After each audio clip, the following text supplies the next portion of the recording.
All right, Right. we should be live on YouTube now. Okay. Give me one I sec. need to. Oh, I need to bring up YouTube on this screen. Yep. Okay.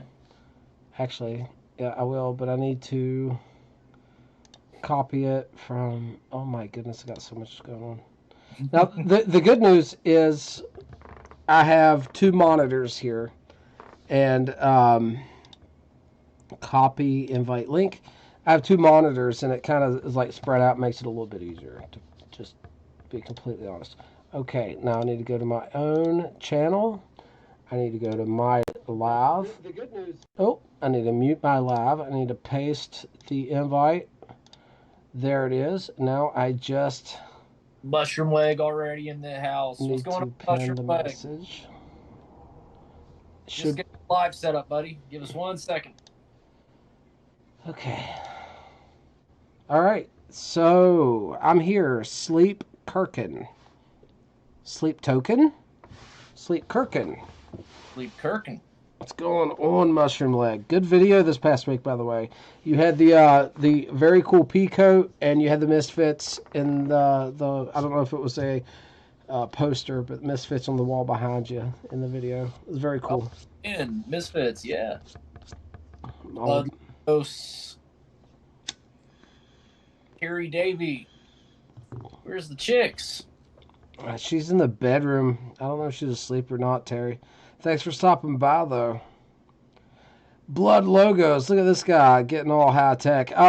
My laptop I usually do this stuff on is not working. This is actually my gaming PC where I stream and stuff. So, yeah, got the green screen behind me. Got the lights in here. It's a different microphone, a different setup. But yeah, it is a nice PC. It's kind of high tech, I guess. Mm-hmm. These earphones, man. If you guys listen to music, it's these are the um, uh, Be Your Dynamic. It's the German company. These are the DT 770 Pro closebacks. They're phenomenal. Boy, Oh, really? Albert Penn is in here. What's going on, man? Good to see you again. what's going on? Leaked today. All right. So just brought up the Misfit stuff, and it leaked today. What's the chances, right? Dr. Bob's Nightmare. Here he is. He says that we're on the wrong side of each other, and it's gonna drive the OCD people crazy. I'm You so know what? sorry. Yeah, we are on opposite sides today. I'm looking at the live feed. I didn't notice, but Bob's Nightmare noticed. That's great. That is awesome. Mushroom egg. That sounds awesome. I'm gonna have to find out where to check that out, guys. We are smoking the Esoterica. Is that backwards for you, Hunter? Not on the Zoom screen, but on the YouTube, it is backwards. So weird.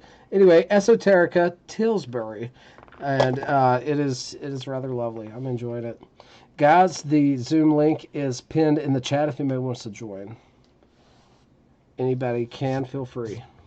And so, just so everyone knows, I am very excited to be on the live tonight on the after party because I had a Christmas dinner last week that I had to attend. So I've gone 2 weeks without participating in a live, and I was absolutely jonesing to get on here and chat with some folks. Hey, it's rough, but we got by last week. Angela jumped in there with me for a while beside me. Had people on. It was good fun. I had a blast. Really did. Your bowl, is it halfway through or is it like just lit This up is to? my second one. I just finished my second bowl, and I think I'm going to actually depart from. Well, Too late for me. I already got a third bowl of it packed. I was going to do something special, but I maybe don't know. It's pretty special to me. See I was here. going to light up the Kraken blend as I call it. Oh. We might do a video on that. We'll wait on that one. I'm going to smoke some more Tilbury because it's great. His navel, like your belly button. Terry Davis said I got to roll, but it was interesting live chat. I've had way too many edibles to remotely concentrate on anything but my navel.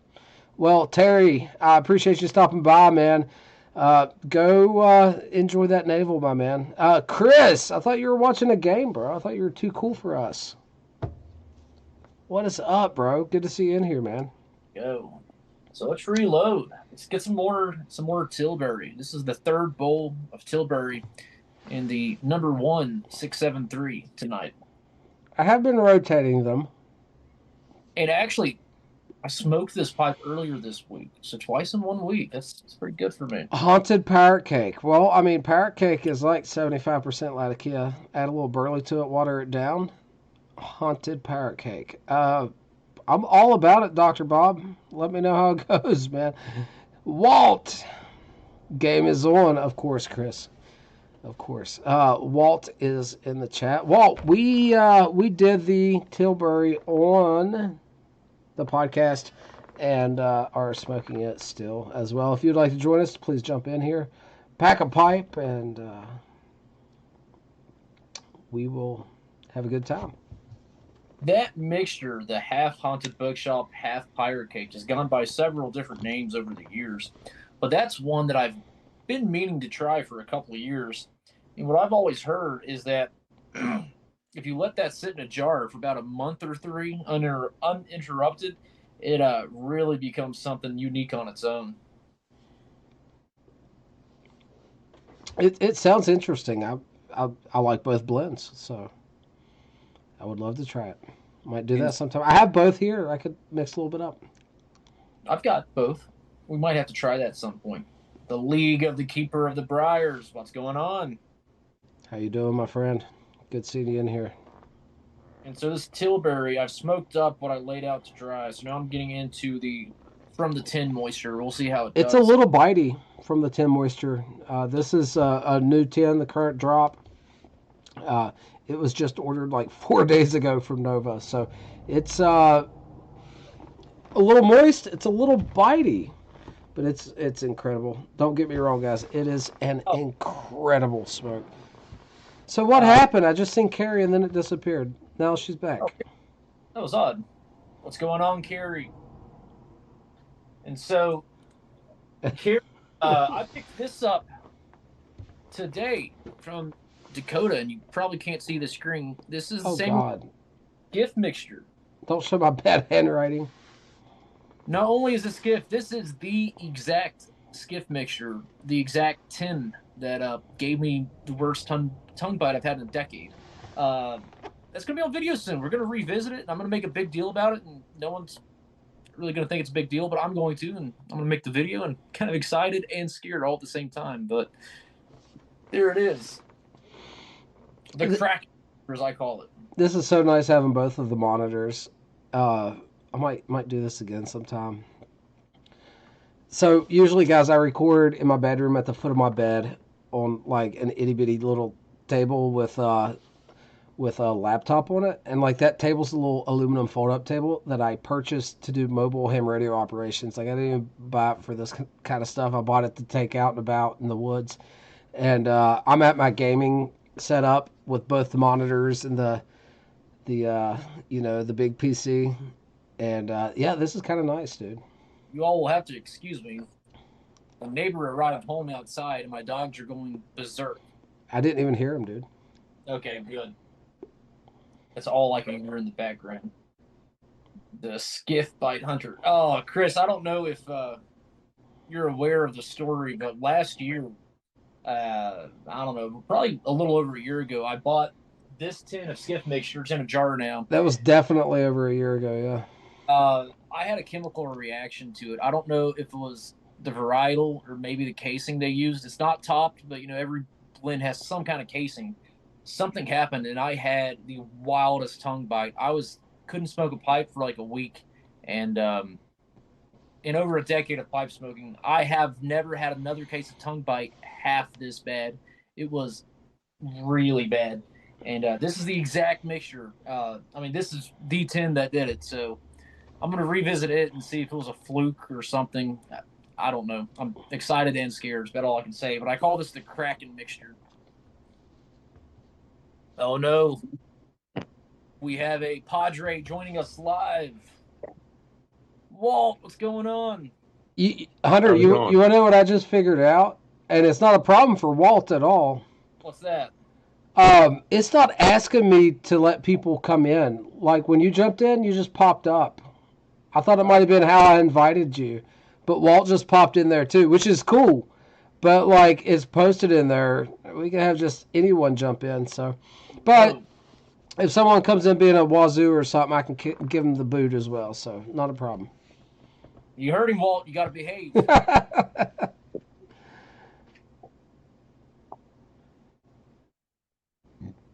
Walt, you gonna smoke some Tillsbury with us? I haven't even opened mine yet. Listen, it might be a little bit moist. Just opened ours. Hunter's smoking his fresh out of the tin. I thought it was slightly bitey, fresh out of the tin. This stuff is incredible, though. Really enjoying it. I'm on my third bowl. Now, the sample I dried out to about where I felt was appropriate. Smoked fine, no bite. It was great. With the moisture, I'm having some issues keeping it lit, so it does need to dry a little bit. And Chris says he had the same experience with Squadron Leader. What's odd is I've smoked Squadron Leader without any issues, and Skiff is very similar. Light English, heavy on the Oriental, made by Gawith. But, man, some weird reaction to it. I have the same problem with Squadron Leader and Skiff Mixture. I love both of them. Man, I got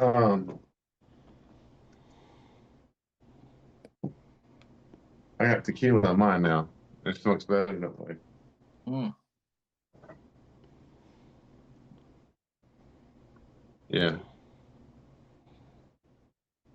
I put some of my oak barrel chunks with some tequila on it Oh, Which nice.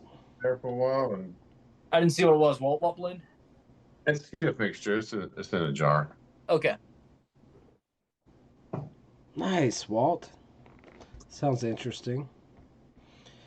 Yeah, I got some I forgot what blend. It's one of the fourth generation English blends, the blue one with the gold stripe.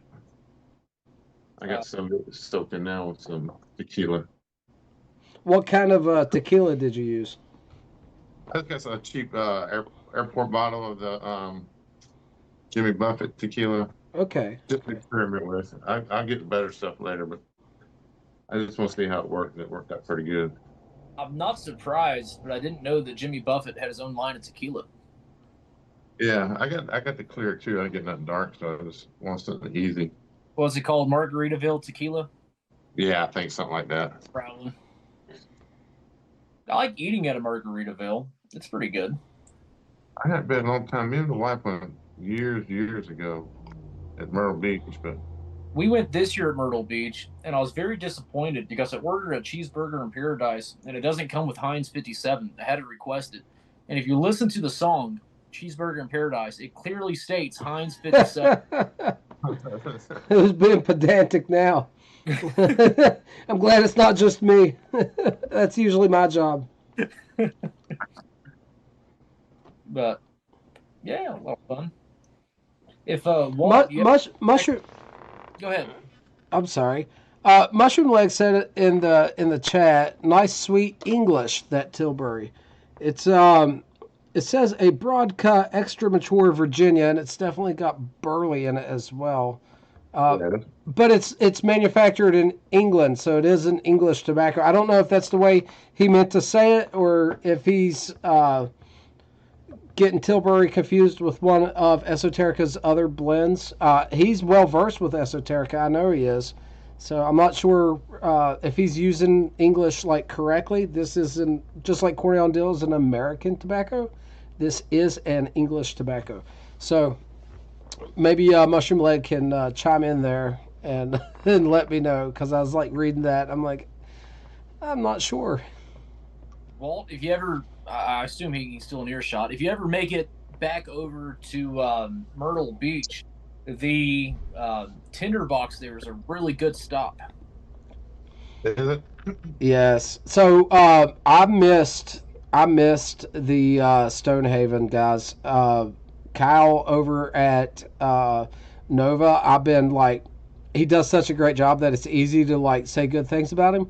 But I've been saying like extra good things about him, so he can like do me a solid favor and like not tell anybody, but put me a 10 of that back so I can try. I'm joking, but I really do want to try the Stonehaven. I think he only had the bags of that. I got to give This is better. This is better. Chillsbury is better than Stonehaven, I think. What's better? Chillsbury. Oh, okay. I think, in my opinion. Yeah. Okay, interesting. Well, I can tell you what, this is a delicious blend. I'm not even joking. This is delicious. I'm so glad I bought this. Just let it sit out a few minutes and dry a little bit. But, oh, it's lovely. Out of the Esoterica, my first love, from what I've had, will always be, well, I don't, until I've had them all. We'll say this. So far with Esoterica, for me, Penzance is the best. I adore Penzance. The next one I had, and it was delicious, was And Soda Bed. That was a great blend. And now that I'm smoking the Tilbury, it's just as good. I don't think they've produced any duds. I understand why it's so hard to get and why the prices are, so high on the Pembroke. That's the one Mushroom Leg was talking about, guys, when he was thinking about it. He clarified there. Yeah, I don't believe any blend justifies the cost on 10 bids in the aftermarket price. No. $1,000 right now. Especially Penzance, I don't think does. Yeah, I love Penzance. It's good, but and I'm going to pay that much for it. The best of the best. I'm worth that. And if I can get some in a drop, I absolutely will. And I would pay a lot more for Esoterica than most blends. But I'm just not paying what I'm asking. And people's asking that because they're getting it. I think it's the Chinese market is buying a lot from 10 bids. And it's driving up the prices for the rest of us. So if you're not fortunate enough to get the drop, you're out of luck. Well, hey, Cactus Piper in the chat. I can tell you what I paid for this, guys. And that was $25. This is a 2-ounce tin. So $12.50 an ounce. $12.50 an ounce for some phenomenal tobacco. I'd buy that again anytime. I know it's not available like that, but gosh, Mushroom Legs has a bag of Stonehaven just sold on 10 bids for $1,010. Man, it's just a little outside my budget. I'll tell you if it was closer to like, $975, I'd consider selling a kidney, but brutal enough. Chris, what's going on, man? The other Chris. And Soda Bed, that's a good one too. Yeah, I love And Soda Bed, great blend. Where I would cap out, I would pay like for Penzance $25 an ounce, $50 for a 2-ounce tin. All right. Like this one, I've been wanting to tin this forever, but I enjoy it more if I actually find it out in the wild. Yes. Knowing I didn't pay a bunch for it. And it's not going nowhere anytime soon. If it went away, it'd be different. But knowing, it's like an Easter egg. They drop it every once in a while. Yeah, it's delicious. They got it. All the B&Ms has got it right now too. If you check the B&Ms. Hunter, what time is it in Austria, Hunter? Oh, geez, dude, it's like 3:30, I think. It's brutal. You'll have to let us know what time it is. It's my favorite minigame in life. It's the constant side quest. Walt, of course, has spent a lot more time traveling on the road than I have, but I have traveled on the road extensively for work. And I will say the one plus side is going to different brick and mortars, the scavenger hunt, seeing what you'll find. I found Balkan Sobrani that way. I found a lot of great stuff, a huge nasal stuff buyout I did one day. One shop bought all the nasal stuff of another shop that was going out of business, and they were selling it for like pennies. So I bought almost all of it in, what city was that? Baltimore, I think. Hey, Carrie checked the local B&M today and got a tin of fires on the levee. Carrie, good for you. Looking forward to what you think of that. Mushroom Lead says $400 is normal, decent price for 8 ounces. Mushroom Leg, me and you are going to have a talk about decency and what's a decent price. Or you need to tell me how you're making all that bread, bro. Because holy moly, I understand that might be like normal, but whew. That's cigar prices. Yeah, that's very intense. Chris is waiting on mule to deliver the mail to deliver his fire on the levee tomorrow. Yusuf, the cheeky amputee, all the way from South Africa. And a very good morning to you, sir. Yeah, so Mushroom Leg says you got to put in the work and search. That's part of the fun. And you can do that in person. That's where I've had the best luck is actually brick and mortars. And having a job where you travel helps with that. But my searches online have come up to no avail. I mean, you can find it. I can find some right now, but not at prices I'd be willing to pay. And again, a quick. I'm probably the only person who sells it online because most people just, except for maybe the bigger places, but most of the smaller shops like Watch City and them, they keep it. They sell it in the stores only. Well, what Watch City is starting to do is take like vintage McClellan or Esoterica and selling 4 ounces along with a high-end pipe. So you buy a $400 pipe, you get 2 ounces of Esoterica with it or something, or 4 ounces. Hey, Brutal.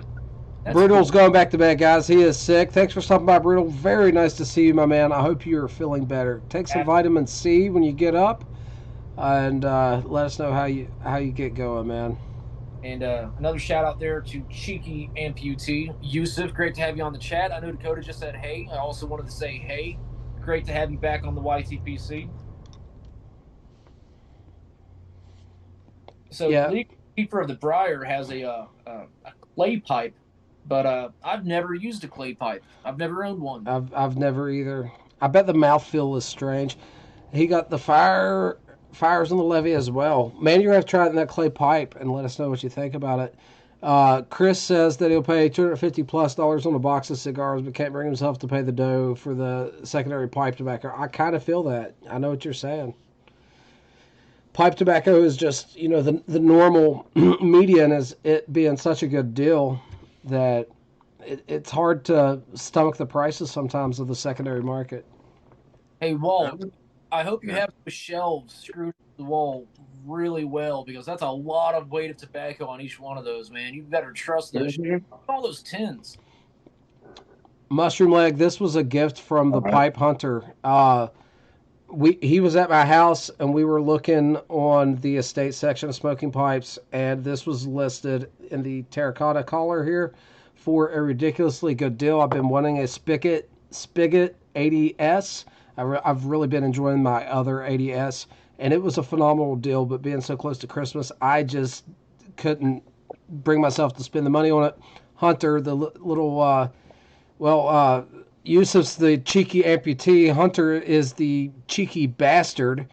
Drove 100 yards down the road and ordered it for me real quick, and then deceived me, and then gave it to me promptly. But yeah, it's a beautiful pipe. I don't deserve it. I am completely blown away. It only weighs 35 grams, so it's extremely light. It's a shape that I love. I don't know if you've seen my other one. Here's my old ADS that I love. So in comparison, my 7.3 weighs 53 grams. Yeah, this ADS Spigot is extremely light, and I'm loving it. Chris, jump on for a little while then. We'll be glad to have you. He's watching a game. Oh, he says it's almost after. Look at that wall of tobacco Walt has. That makes me sick. Yeah, but he's drinking Bud Light. I am not drinking Bud Light. What do you got, buddy? Okay. It's an Aldi's beer. I've heard good stuff about Aldi's beer, though. It's won some awards in the last couple of years, I'm pretty sure. Hey, Carrie smoking Autumn Evening with Perique. Carrie, how's the Perique change the Autumn Evening? That's one of the very few aromatics I do enjoy. But I've never smoked it. Wait, is this a home blend or is that commercial? Oh, no, I'm sure she added the Perique. Okay. Idea, though. I've never thought about that. I'm very curious about it. Oh, Albert got a couple more warnings after hearing that he's closing shop. I'd be interested, Albert, to see what you got. That's awesome. I hope someone takes over the Nording pipe tobacco blends. I hear they're really good. I haven't got to try them yet myself. Hey, Walt, that Savinelli Jupiter, I got my 10s in. You remember I ordered it when you were telling me about it? Oh, dude, that Mhm. stuff's great, man. But listen, Okay. it's stronger than you would think.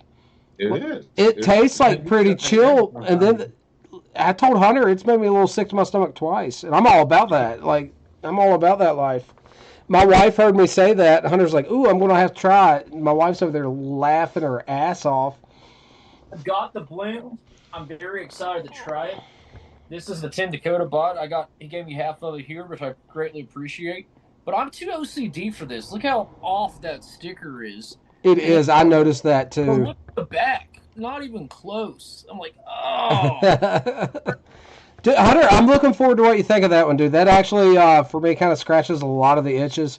It's a really pleasant smoke. I enjoy that thoroughly. I'll light it up. very underrated. Well, I'm glad you recommended that one, buddy. I'm pretty sure you did recommend it to me. That whole series is actually good. The Janus, the Jupiter, and I forget the name of the other one. They're all good, but that one there stood out. But it came out when I got it. It was the same time White Horses came. The Okay. Pierre Jensen one came out, and that one to me still stands out. It's a great one. Yusuf is having Carter Hall mixed with Crimson Shadow in a Paulus Peter pipe. There we go. Hey, real quick, I've got to make a correction here. I didn't realize what Kerry was talking about was a comment that League of the Keeper of the Briar posted. And he was talking about Fire on the Levee, and he said it was good. He said it was like Autumn Leaves with Perique. Autumn Evening. Autumn Evening. I said Autumn Leaves. I'm all over the place. That's a jazz song. Autumn Leaves with Perique. But I might have to try that, actually. I heard somebody else said that. I think Cactus told me that too. That tastes like that. So Kerry is smoking the fires on the levee. Chris, welcome to the shit show, my friend. What's up, brother? How you doing, man? What I'm doing good. What pipe you got there? It's beautiful. Oh, this is an Oliphant pipe. My buddy. Nice. Yep, nice little Cumberland stem on it. Big That's tall stem. beautiful, beautiful, That's man. like a chimney. Yep. That's a legit chimney, yeah. Mm-hmm. That's good stuff. Beautiful pipe, man. Yeah, I got you linked for the Briar. I didn't realize that. I missed your comment, but actually, I think Autumn Evening with Perique does sound interesting. So I'm going to write that down on future video idea. Guys, I haven't showed this one on the channel yet, but this Bing's Favorite Estate just came in, and Nice. I'm really liking it. It's my first Bing's Favorite. It being smooth and the price being right. It is, it's elegant, it's beautiful, but it smokes really nice as well. Really enjoying that. Seems like everyone's got one except me, and I'd been looking for one. That's what got me like going down the Canadian shapes and the Lumberman and stuff. Does your Bings have the adapter in it? Does not. Okay. You got an old one. So they could probably take the adapter. I have one if you want it. I got extra. Well, what it was is I took a puff of that Bings the other day when I was at your house. You were smoking that HU blend you wanted me to try. And I noticed, and I didn't mention this to you, I noticed it seemed like it was packed a lot lighter than I packed my pipes.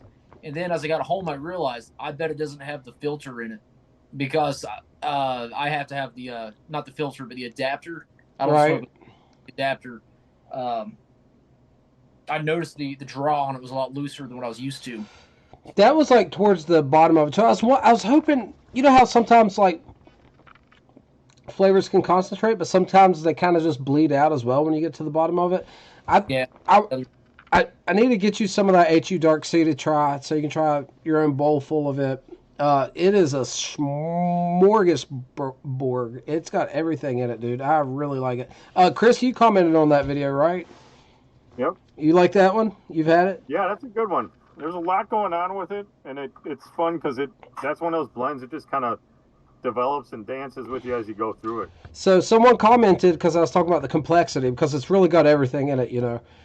They were like, wow, it sounds too complicated for me. And man, I hope I didn't give that impression, because it's, if you want to sit apart and like start dissecting flavors, it is. It's like kind of complicated in that regard. But if someone wants to just pack a pipe and smoke it and enjoy it, it's easy burning, it's hassle free, and it tastes amazing. It's a deep, rich variant on a Navy blend, and you don't have to overthink it like I was doing for the sake of the content and talking about what I can taste in it. But yeah, it's a good one. Yeah, that's exactly it. So I think sometimes newer pipe smokers get a little thrown off or scared by the fact of it when we start talking about the complexity or all the different stuff out there, and they're losing track of what it all is. What it really boils down to for every single one is you just smoke something because you like it and because it tastes good. Yeah, it's not dissect it if you want. Sure. You sit down and spend time and dissect it. I mean, there's plenty of times you load a pipe up and you just smoke and go, damn, this is good. And there's other times you put that same blend and you smoke it, and you just sit there thinking about all the different stuff you're tasting. Hey, we got someone new. We got someone new in the chat there. Mark Stewart, new sub and participant. Hey, Mark, very nice to have you here, man. This is the after party. Me and my brother you see here on the top row. We just finished recording this week's episode of Brothers of the Pipe podcast, and we are joined here by some of the absolute finest people in the YTPC, and you are included. So Carrie's having Bob's Chocolate Flake. I have not had that one. I had the Samuel Goff Sam's Chocolate Flake. Yeah, I got that. Not huge on it. I do need to try the Bob's Chocolate. Someone said I might like that more. I think Carrie did a video on this too. I think is what she said. Chocolate. She hasn't found a chocolate blend yet that she really enjoyed, and I'm the same way. I love chocolate with a passion, but I haven't found like a chocolate blend that actually just sits well with me. Hey, have you tried that Two Brothers one? I did. Man, I want to like it so much, but the chocolate's like a chocolate liqueur, and that liqueur aspect of that chocolate flavor hits me so frontal. I'm going to let it age a little bit, and if that mellows out a bit, I might really like that one. Yeah. See, the chocolate note on the Wessex Burley Slice is like cocoa powder, like a very natural cocoa, and I just adore that flavor, but I'm having a very hard time finding it in other tobaccos. Cigar Vice is in the chat. Very good evening, sir. Here we go. So Mark is enjoying Peterson 314 Blast with the White Knight, the Hearth and Home blend, I believe, White Knight, based on Balkan Sobrani. That's fantastic. And I want to point something out here. What I love about the YTPC, look how many hey marks and hellos that he got. That's right. I love the camaraderie and the brothership that we have here amongst pipe smokers, men and women. This is just what I love about the YTPC. I just want to throw that out there. It's just so great that not just us, but everyone is saying, hey, I just love this community. Look at Yusuf. He says, excluding me, I'm the one-legged pirate of the YTPC from the far south of Africa. You're my favorite pirate, Yusuf. You don't have the eye patch yet. You just have the one leg. So, Yusuf lives in a beautiful place in South Africa. Now, South Africa is a beautiful place in general, but really there's a lot of diverse terrain in South Africa. And Yusuf has showed some of the local places where he grew up and family members' homes with the fruit trees in the yards and stuff. And it's just so vastly different than what I have around me that it's beautiful in its own unique way. And I love it when he shows that off.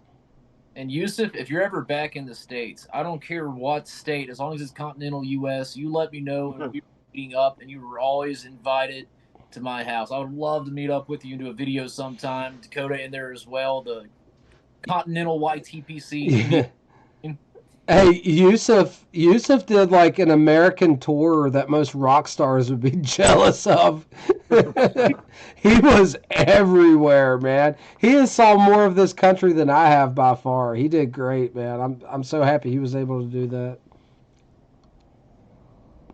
That's awesome. He says he has an eye patch when he doesn't wear his glasses. Good Lord. Hey, at least he makes Halloween easy, you know what I mean? Right.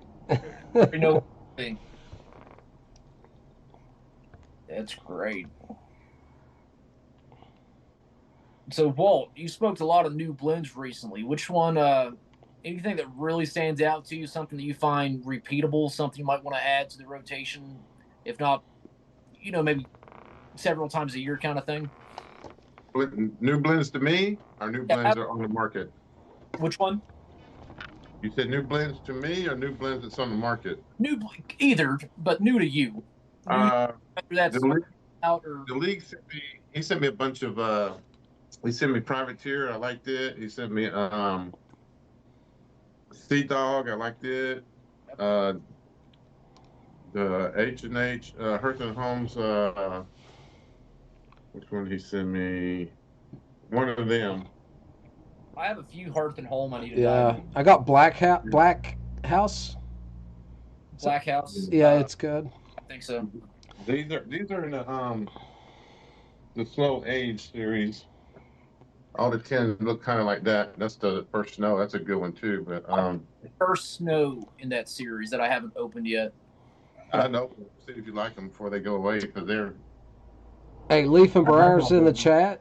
Leaf and Briar's a newer content creator. Really love his stuff. Great to see him in there. He said he's having a very big bowl of 4th generation limited edition 2025 in a 320 KS Fantasia rusticated with a 2-finger pour of Buffalo Trace. And anyone that knows me knows I adore Buffalo Trace. It's a great bourbon. And Naughty Pine, that's the one of it. Hearth and Home's Naughty Pine. Naughty Pine. Gotcha. And if anyone hasn't, go subscribe to Leaf and Briar. And I just hit the subscribe button. Always great to see new presenters on the YTPC.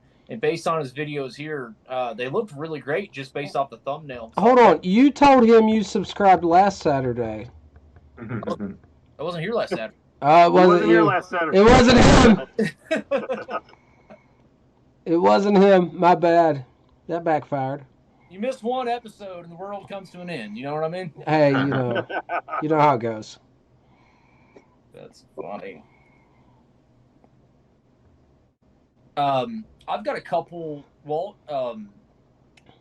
Drew Estate blends I want to dive into. Haven't tried any of them. It's been a while. I think they stopped producing those in like 2019 or maybe even 2018. But I've got Central Park Stroll, which is supposed to be a really good aromatic blend. I think Meat Pie is one of them. I like Meat Pie. Hey, Tom's in the chat. Very good evening, Tom. Thanks for stopping by. Mark asked Yusuf about a pipe carver in South Africa, and Yusuf actually has 2 of his pipes. So how incredibly cool is that? That is awesome. And, of course, a big hey to Porch Piper Tom. Always great to have Tom on the chat. Really appreciate that. Real quick, the one blend from Drew Estates that I have not tried that I want to is Gatsby Flake. Is that the name of it? Like the Great Gatsby? I can see which ones I have. I have 3 or 4 of them. I think it's Gatsby Flake. It's in a yellow tin. Just a simple Virginia flake, but it sounds really cool.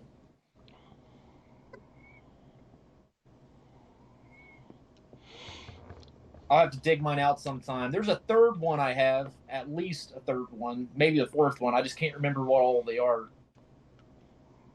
Chris, I didn't ask you what you were smoking in that beautiful pipe, did I?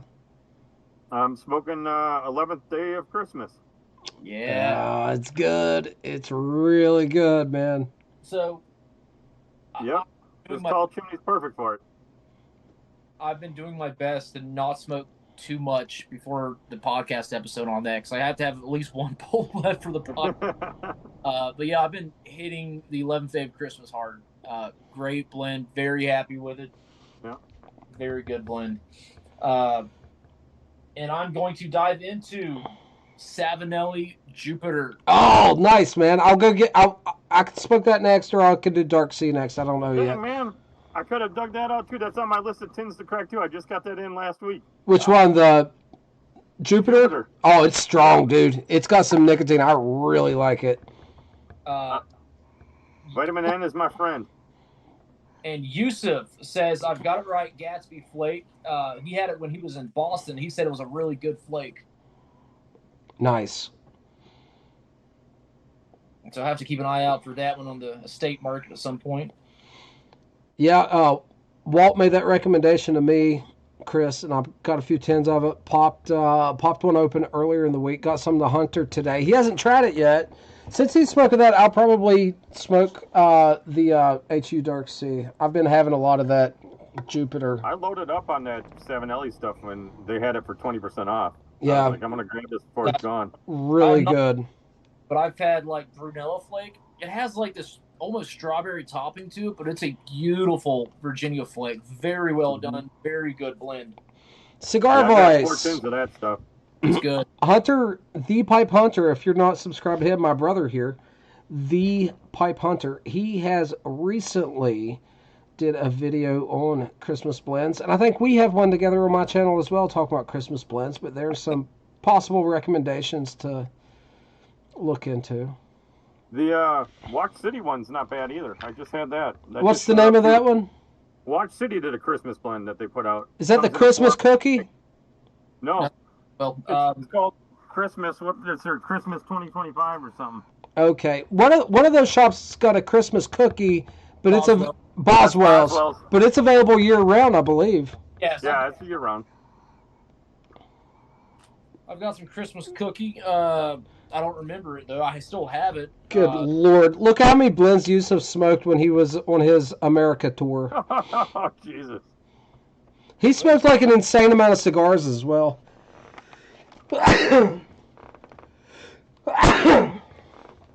Wes, I'm so sorry.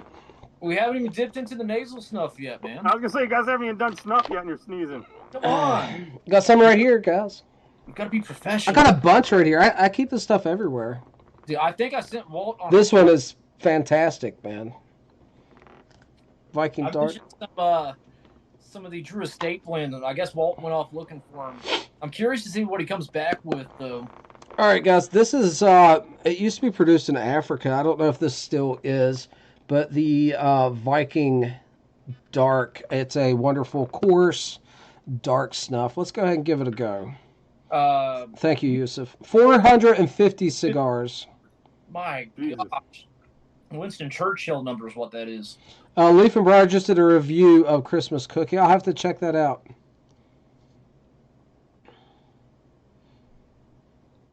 I like the Christmas cookie. It's not bad. Yeah, The one I haven't that stood had out it. to me in their aromatic line was Piper's Pleasure. I think I have it. I haven't smoked it yet, though. Of course, Northwoods, but it's a crossover. Mm-hmm. But I am a fan of crossovers. I am too. I've liked most of the ones I've had. The one that was recommended to me by Michael Dean from Watch City, it was called None of Your Business. I liked it quite a bit. It was very good. That's a good one. And a very Ernie's Oriental's a good one. Cactus Piper's got to go. Hey, Cactus, thank you so much for stopping by. It was great seeing you. one that is very easy to find, always available, and it's probably more aromatic than this English, but I do enjoy it a lot, and that is Lane Limited's HGL. Great blend. Guys, let me empty out the bings, and I'm going to put some Dark Sea in it. I'll be right back. And again, I'm puffing on a new to me blend, and I believe to be discontinued. Chris, is this one of the blends being discontinued, I believe? I believe so, yeah. I think that's what was made by McBaron. I look at the back of it. I think it says. It just says distributed by, I can't pronounce it, Ladisi, the ones that own. Oh, well, maybe it'll stick around if Ladisi's distributing it still. Yeah, I hope so. It's good. So, Jupiter Flake, it says, it's that vanilla Jupiter. It says Antique Burley. In description is a commanding blend of Burley, dark fired Kentucky, and Virginia's I can't read. Case and pressed cake. So there is some kind of top note, but it's very tobacco forward. Yeah, I think that has rum in it and maybe rum and anise. Let's see what you get. Something almost bright and fruity, which it could be the rum, depending on which rum it is, can give you a slightly brighter note. I'm glad you fired it up because now I can see I can get your thoughts on it because I haven't cracked mine yet. Well, I'm liking it so far. I'm trying to figure out the topping. Do you know that for fact that it's rum and anise? Yeah, let me look it up. I'm almost 90% sure, because I think that's what drew me to it when I was looking at it. Because I was like, oh, it's a burley based with, all my goodies that I like. Well, it's not overly aromatic, but there is a topping, which is the sweet spot for me. You know what I mean? Well, that's the beauty of those European blends. They're never overly, you know. And the topping that is there blends very well with the tobacco to kind of push that flavor profile. So it works well with it. You don't have like tobacco and then also topping. It's a very unique flavor profile, which I really enjoyed. All right, Jupiter. Let's see. Is that what you were getting, Walt? Virginia Darkfire, Kentucky and Burley. Yep. Which it must be a lot of Darkfire. Not being a ton of dark rum and molasses. Molasses. I can see that. That's what it is. I don't think it has a lot of Kentucky in it, though. I get a hint of Kentucky, the spice, a little bit in the retro, but it's not a super forward Kentucky blend. Don't think like Brothers in Arms or anything like that. No. And that's what it says. It's a blend of white and dark Burleys, red and bright Virginias, and a touch of spicy Darkfire Kentucky. Mm-hmm. But that the dark rum could explain some of those fruity notes you're getting too. Yeah, I thought it was figgy myself. Kind of like the Amphora Burley blend has like a fig note. Well, I think that's some of that you'll get from the molasses too. Possibly, yeah. Sometimes the red Virginias too. True. Especially if it's got molasses and rum in it. This is a good blend for sure. That's my initial thought. Yeah, it's worth a try if you like a heavy, full blend. Yeah, I was curious because one of my buddies, that's a Burley guy. When I told him I got it and I was excited to try it, he was like, I didn't really care for it. So I was like, oh man, what'd I get myself into? Yeah. I thought it was pretty good. That rum, I can taste the rum. It's very lightly applied, but I still get this kind of brighter, almost fruity-like note, and I think it's part of the rum. But there's still the deepness there of the, I guess what would be the molasses, but it might just be playing with the Burley to achieve that note. So you have the deepness with this kind of like bright note hovering above it, and the two stand out very well, but they complement each other. It's very good, and hopefully this blend will stay. I can smoke more of this. I think it's on its way out, if I'm not mistaken. Well, you looked at the back and it says distributed by Ladisi, so I guess it might be staying. Oh, okay. Okay, I hope so. I like it. I hope so. And this was made in September of this year. There you go. Hunter, you should try the other ones. You'll probably like the Janus and the Vapor one. I think one's a Vapor too. I've had Brunella Flake. It was. No, it's the same as those. It's got the Greek gods on it. Let me look up Savinelli blends, and I can tell you real quick which ones. Oh, then it might be the Janus, yeah. Yeah, Janus and Juno, I think, that one. I've had Juno and Brunella for sure, and I enjoyed both of those very well. Let me see, tins by brand. That Doblone d'Oro or whatever, however you say it, that's supposed to be really good too. The Bologna d'Oro? Yeah. Yep, that's probably their biggest blend, to be honest. Yep. Walt, Porch Piper Tom asks if your work trip was successful. Yeah, it was just training and stuff, mostly set through classes and been so bullshit. I got through it. Sounds like work. Well, Walt looks like a big corporate guy, right? Yeah. Human resources loves him. They can just throw him on top of any sensitive problem. He's got this. Walt tells me funny that HR likes to hear it in person. Yeah.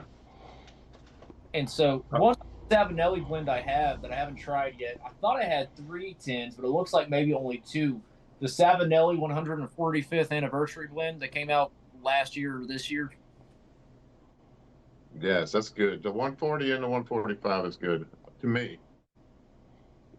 But the 145, and I think the 140 as well, is in like the Cornell and Deal style tins. I think Cornell and Deal produced.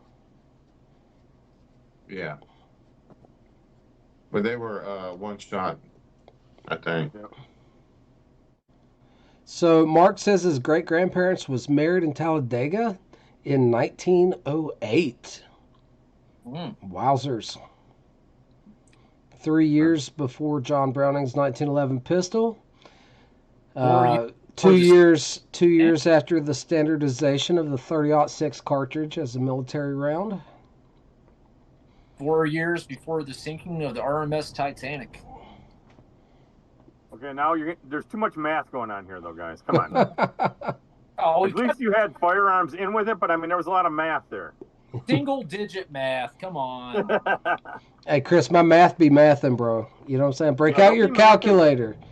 Don't be mathing on a weekend leading into the holidays, though. This is not the weekend for it. Okay, so here's the math problem. Captain Burley Slice has $100. Okay. Nova Pipes has a 20% sale on Captain. I'm spending $200. And he's spending $200. I do that every time. Irresponsible. I'm not loaded, guys. I'm irresponsible. There's a difference. He makes bad financial decisions. But look, 20% off. You're saving money. That's right. Wesley Birdie Slice has got $100. He got $80 in his cart. He needs to spend $99 to get free shipping. How many tins of Wesleys does he have to buy? That's right. That's right. That says something like that. Yes. They get time. Like a limited release will come out. I like to buy 3. 1 for now, 1 for later, 1 to keep, seller, just to have, collect, whatever. 3's my number.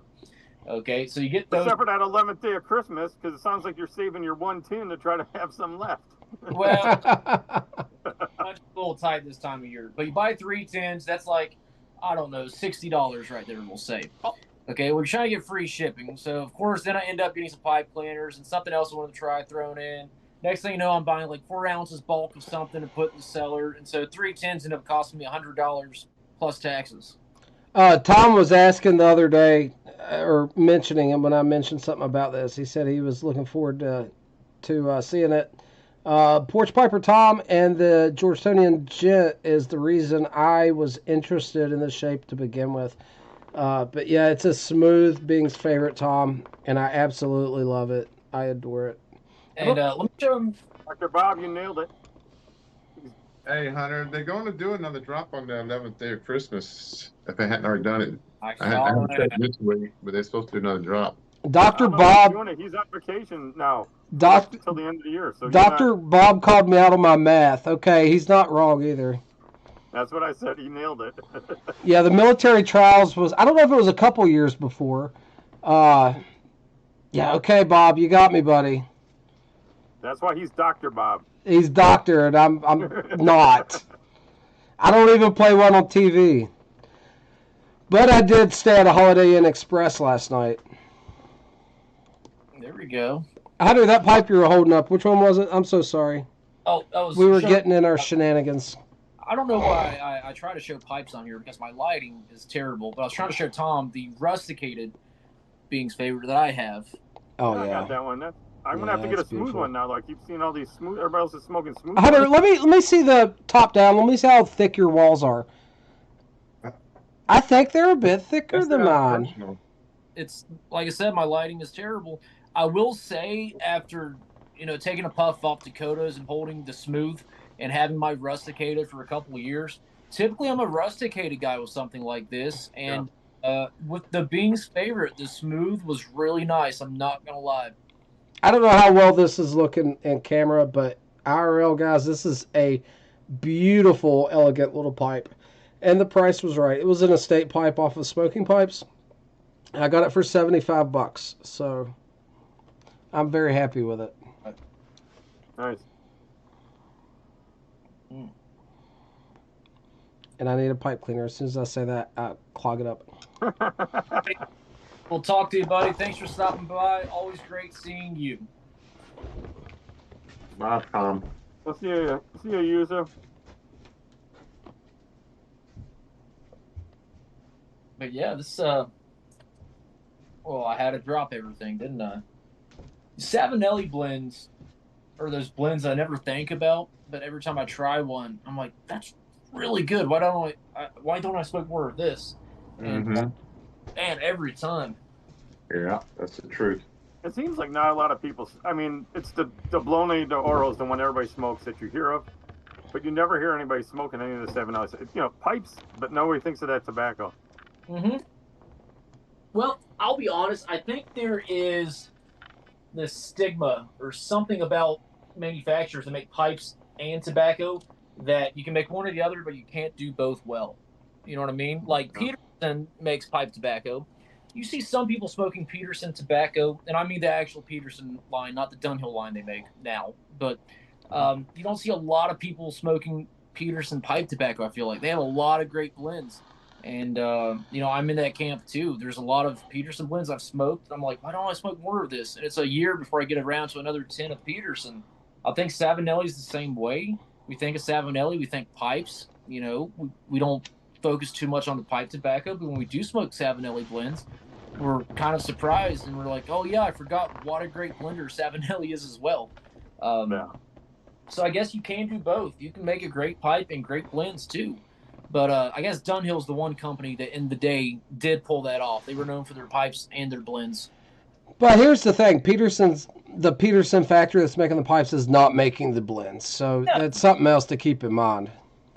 Right. Yeah. It's 7 too. Right.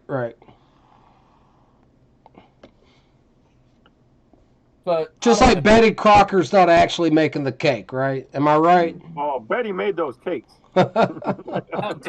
she didn't. Little Debbie makes hers. Love pokers, Tom. Everybody that knows me knows one of my absolute favorite pipes in the world is a Savinelli 311 KS. I love them. Poking her poker as well. Yeah, pokers are among my favorite. Great pipes. They are getting up there. Everything's getting up there. It's ridiculous. Some of the Dunhill blends now made by Peterson are getting really expensive. Like Nightcap's expensive, and I think luxury what's it called? That's Deluxe so bright. Navy like So $20-some bright. now.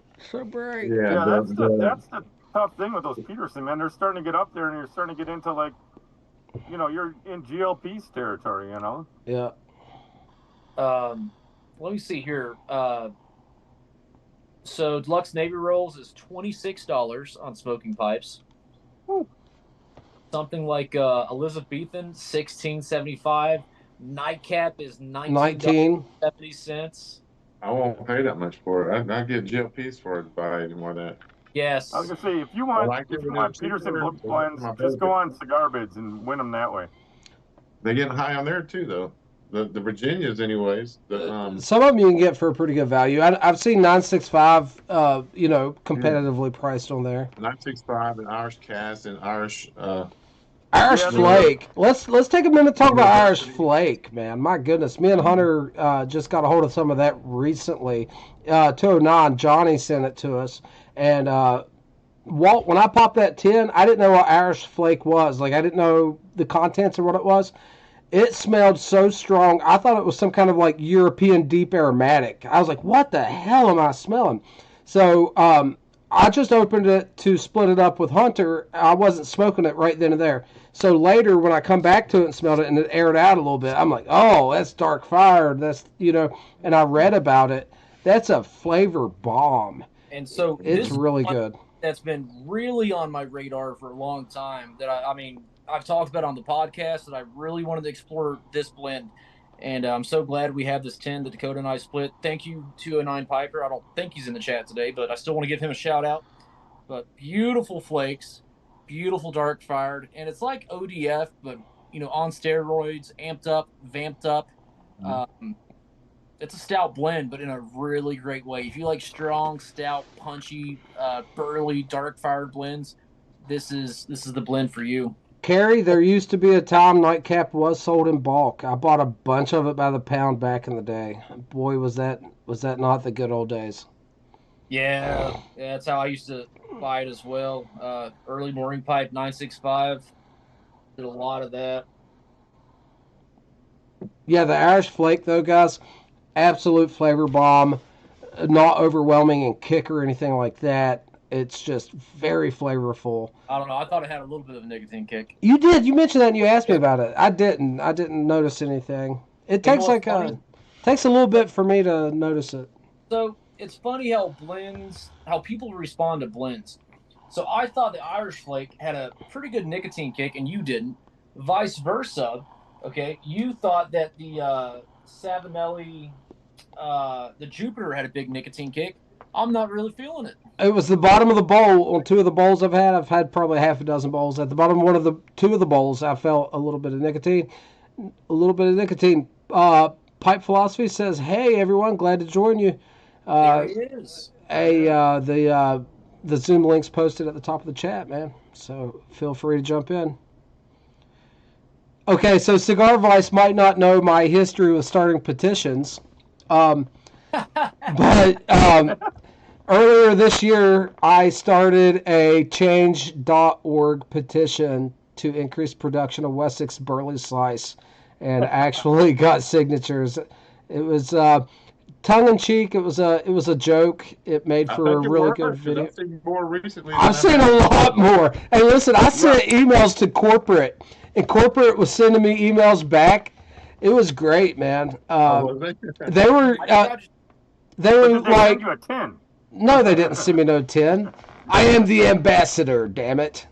But no, I sent them emails, and they're like, something's going on for the next window of time. It was a holiday or something. They're like, until like 2 weeks from now, if it's an emergency, email this guy, like the vice president. And it posted the damn email right there on the reply.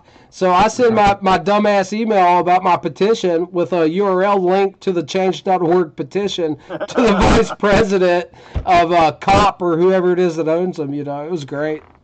And what's funny is I posted the link to the petition on one of the forums that I'm heavily involved in, and I have been for years.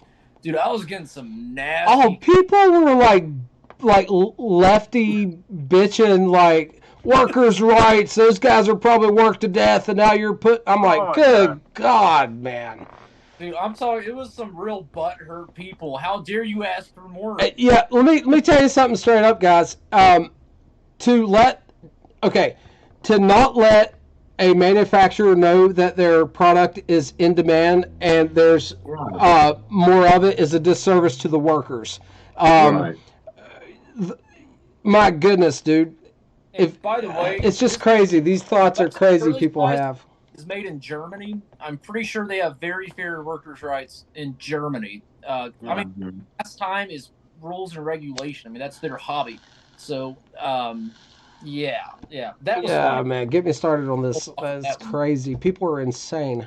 And so, Pipe Philosophy is in the house. We said hello to him.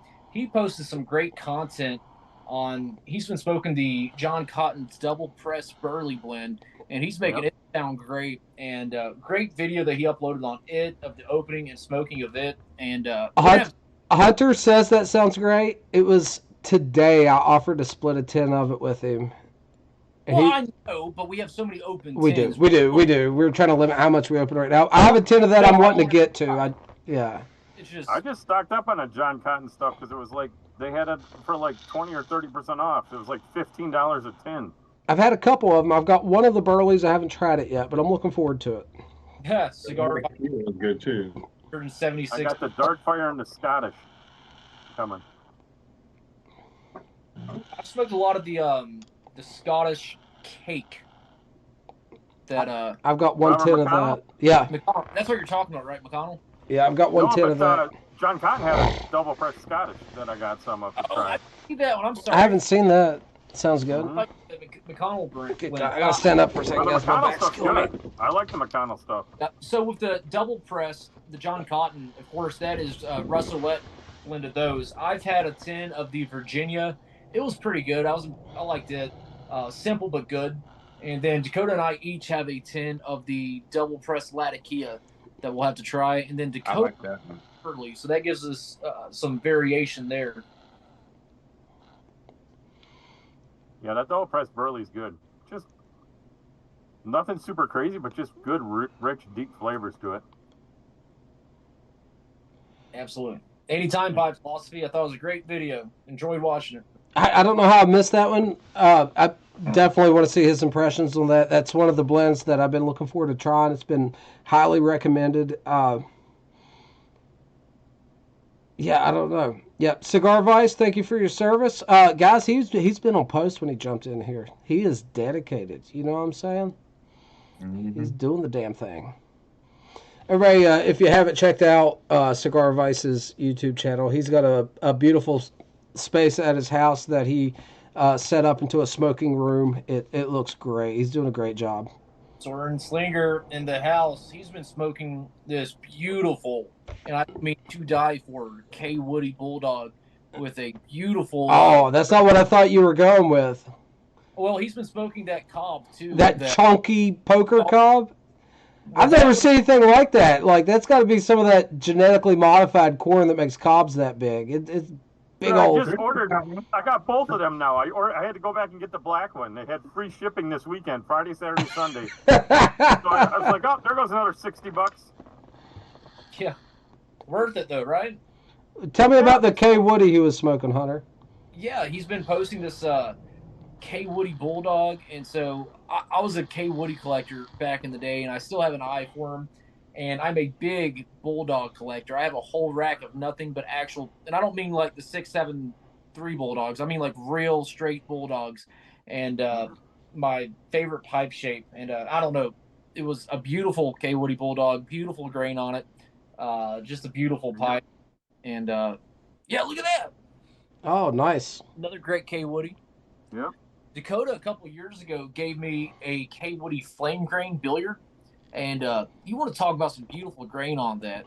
I don't think K. Woody, the old vintage ones, gets enough love, because this is that one was beautiful. Yeah, it was a pretty good looking one.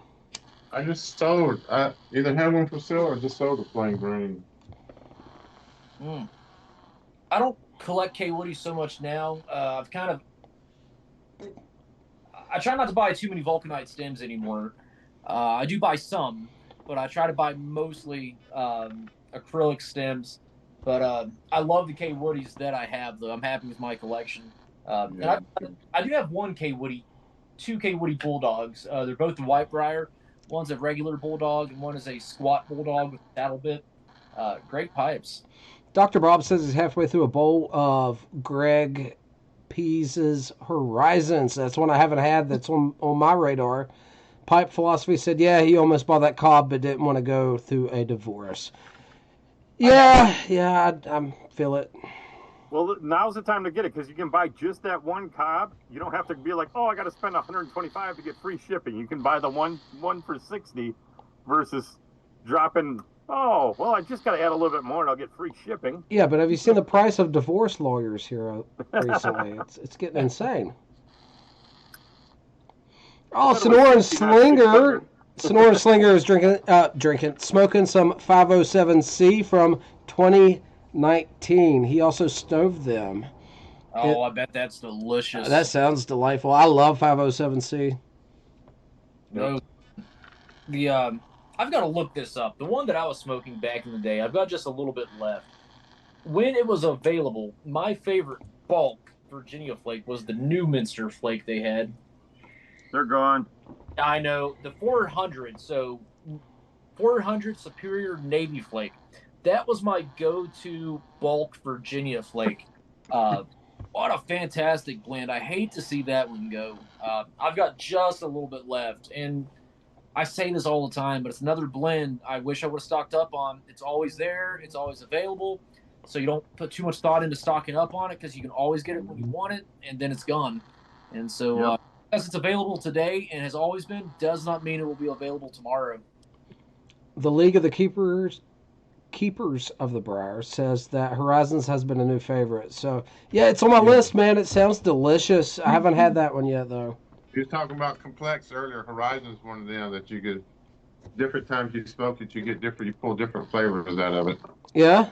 Oh, man, I'm going to just have to get me some. Beautiful. Is that it? Yep. Hunter's got some there, Walt. What's it? That's from June of 24. We might have to pop that soon, Dakota, and split the. Go. I'm needing to smoke some more GLPs. That's one of my goals for next year, is I'm a big GLP's fan, and I did not smoke a lot of it this year. I did smoke Me too. which was phenomenal. Just talked about that on the podcast, Brothers of the Pipe. Newest episode will be out tomorrow. But it's one of my goals for next year. Get some more GLPs in my life. And I'm about Yeah. to go through their. I'm gonna go through their whole New London line. Nice, Walt. I don't know if And it's then don't meet Greg, because then you'll never want to stop smoking this stuff, because he's just a great dude too. the GLPs blend. So they're English setup. You know, the light English, you have Chelsea Morning, you step up, you have Westminster, you step up again, and you have Quiet Nights, right? And Meridian. Meridian's in there right, too. his Virginia blends are phenomenal. He had Lipsis Flake this year. He The does a first- good job. He really does. The first GLP's Virginia blend that I tried, and is one of my favorite Virginia blends to this day, is Union Square. Fantastic blend. But he has Stratford as well. I mean, he's got a lot of Virginia blends that just don't get enough love. Great blender. Greg is the man. Yeah, everybody thinks that Chelsea Morning and Gaslight. Quiet Nights and Horizon, that, you know, you hear those a lot, but the Virginias are really good too. I agree. The league says he says Gaslamp, but I think he's talking about Gaslight. Gaslight, yep. Yep, very popular one. And Greg's Virginia. Jack my plug. I got some Jackknife. Jackknife plug. Greg's Virginia blends, they age great, but if you want to, you can smoke them right out of the tin, no problem. Yep. Yes. Yeah, that's what I say. Meridian's a good one too. It's right there between the Chelsea Morning and Quiet Nights. Black Point, I think Dakota's had that I one. really like that one. Yeah. Key Largo with the cigar leaf. I I love like that one too. Very complex. That's one with cigar leaf that isn't just like ho hum. It's like a true pipe Yeah. tobacco blend with complexity that you can kind of. It's got nuances you can dissect. It's I did do that whole series of the one the Lipsis Flakes in and Horizons in and BG. I think BG is one of them. No, Yeah. BGCD. Okay, then it's it starts with a B. Then I get them confused. And is there's like 4 or 5 of them. They were all good. Geometry. Yep. Hey, I'll tell you another one. There's not a lot of shag blends on the market, but Penny Farthing is a beautifully done, very premium shag blend. This is not a cigarette tobacco. This is a pipe tobacco in shag form. And I commented on one of Pease's posts about it, saying, you know, great job on this. And we had a little talk about that in the comments section. But that's one to check out, Penny Farthing. Yeah, Sixpence. Yeah, I was gonna say all this talking Sixpence hasn't come up yet. That's another great one. Have not had that one yet. That's one. Oh man, Sixpence is that's like right up there with that's your Quiet Nights. Mm-hmm. It just those three you'll hear all the time.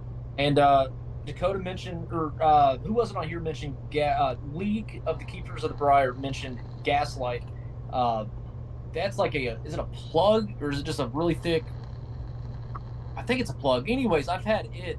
It's been a couple years, but what a beautiful deep English. I mean, that's like a oily, like, you know what I mean? I mean, it's one of those deep, oily, just phenomenal. Since we're on the Greg stuff, something me and Hunter's both had a lot of. Hunter was really keen on this back in his early days of pipe smoking, but Maltese Falcon.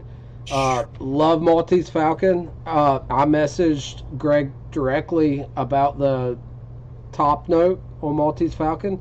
The internet says ginger's been added. I asked Greg directly, and I said, you know, I don't think it's been topped. I think it's the interplay of the varietals, and he said that's exactly what it was. No topping. It is just the natural interplay of the varietals of tobacco. So. And I first started smoking Maltese Falcon because Mutton Chop Piper did.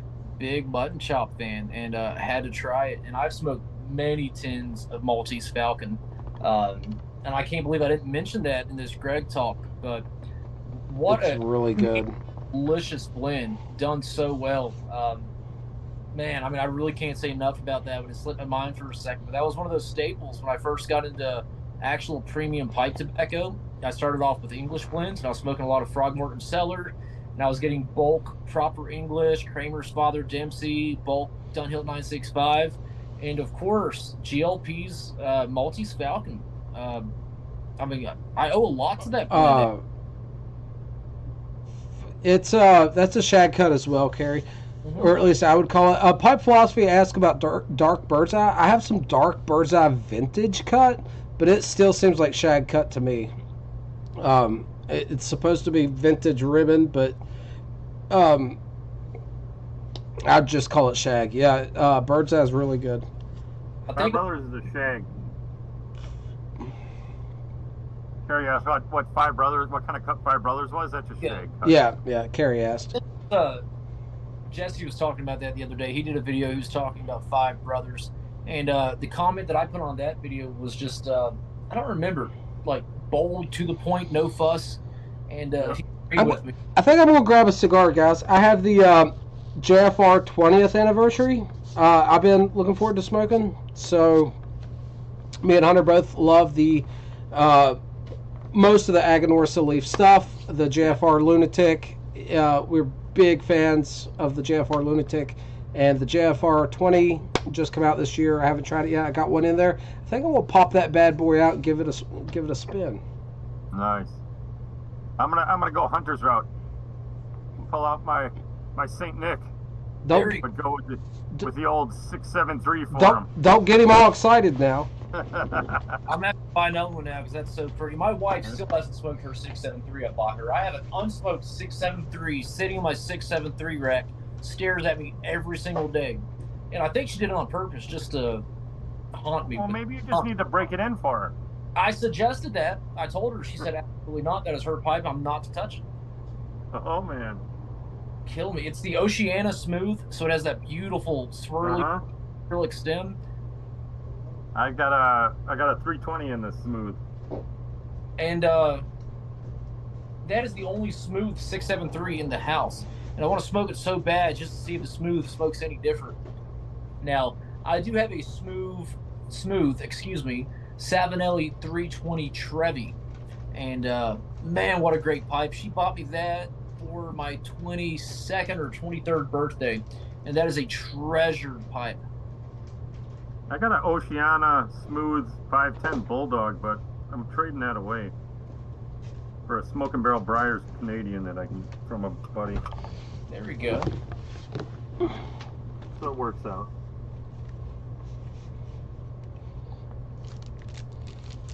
We're talking about the Toscano blends. I think Pipe Philosophy was talking about the Toscano blends too. I think that's who that was earlier in one of his videos. And I was telling him that I have a tin of the Concerto. I think that's how you say it, but I haven't tried it yet. I really want to. Beautiful stick. Yes. Looking forward to trying this. The Toscano. So I've smoked Toscano cigars for years. Love Toscano cigars. Very happy they're using Toscano dark fired and blends now. And so what was interesting about the Concerto is it sounds like a blend that shouldn't exist. It is just Latakia, dark fired, and Perique. And the idea was to take these three very strong varietals that are all processed in some fashion and make a blend just out of them. And it sounds like it'll be really unbalanced, but we'll find out. Which one is it? What is it, Walt? The Concentro? Concerto? Concerto. Yeah, whatever it is, that one. How was it? I didn't see your video on that one. I'm curious to see your thoughts. I'm about to smoke it now. I smoked them a while back. Okay, light it up. When I am finished smoking my From Beyond that I have, I got maybe a little over half an ounce left. I'm going to open up the Toscano blend and give it a go, and I'm really looking forward to it. And I think Carrie's had it from the look of it. Carrie, what did you think? Was it balanced? Was it enjoyable? Please let me know. I'm very interested to see what you have to say. I'm going with this. This is what I went in at 673. Good old Dan's Christmas blend. There we go. Reaver. Beautiful. Kinmont Willie. There we go. Yeah, Walt, I'm really curious to see what you have to say about this blend. I have it. I'm going to open it up, like I said, very soon, but I like to get an idea of what I'm facing before I dive in, you know? Yeah. Man, this Savinelli Jupiter flake is scary good. You like it? Yeah. Nice. Yeah, yeah. Yeah, I thought it was good too. This is one of those blends I wish I had. I mean, I could smoke this every day. Yeah, I've really enjoyed that. I've been enjoying that a lot.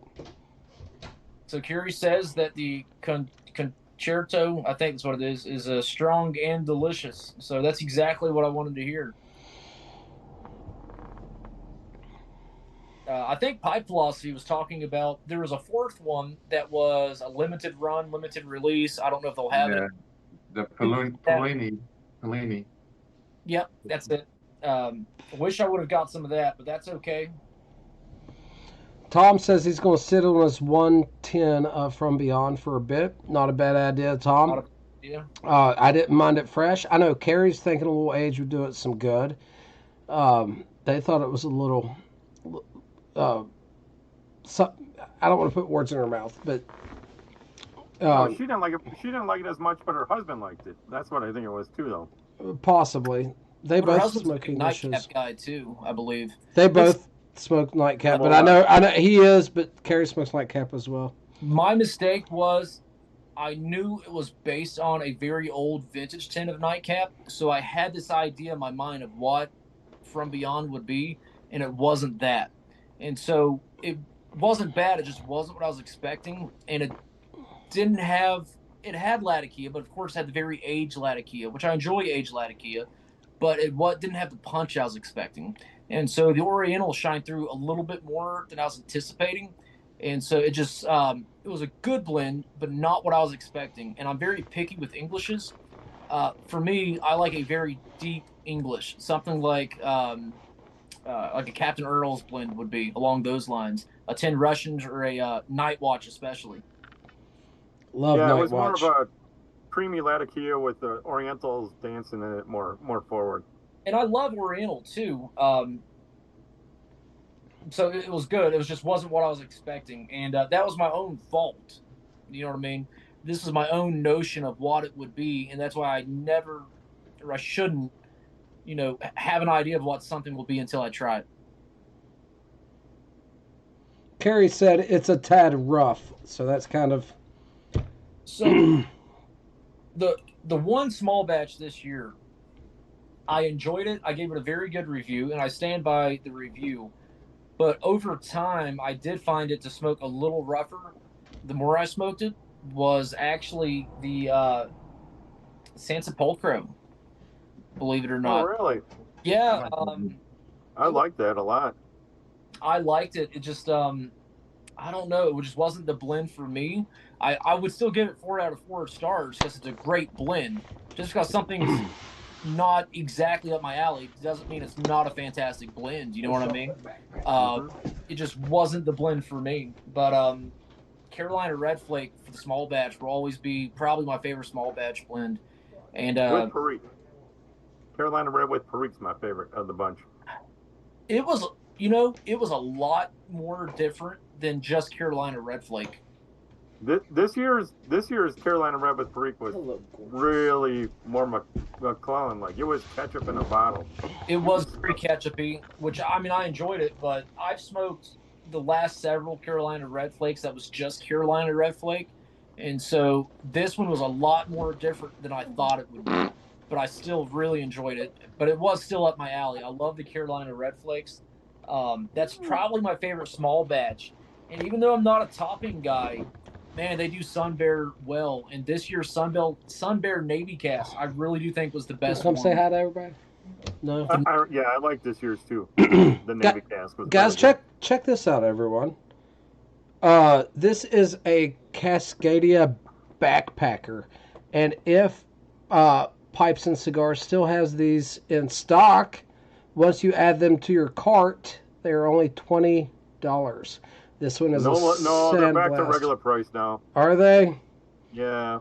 There was a little glitch in the Matrix again, and you could get these for $20 a week ago or so.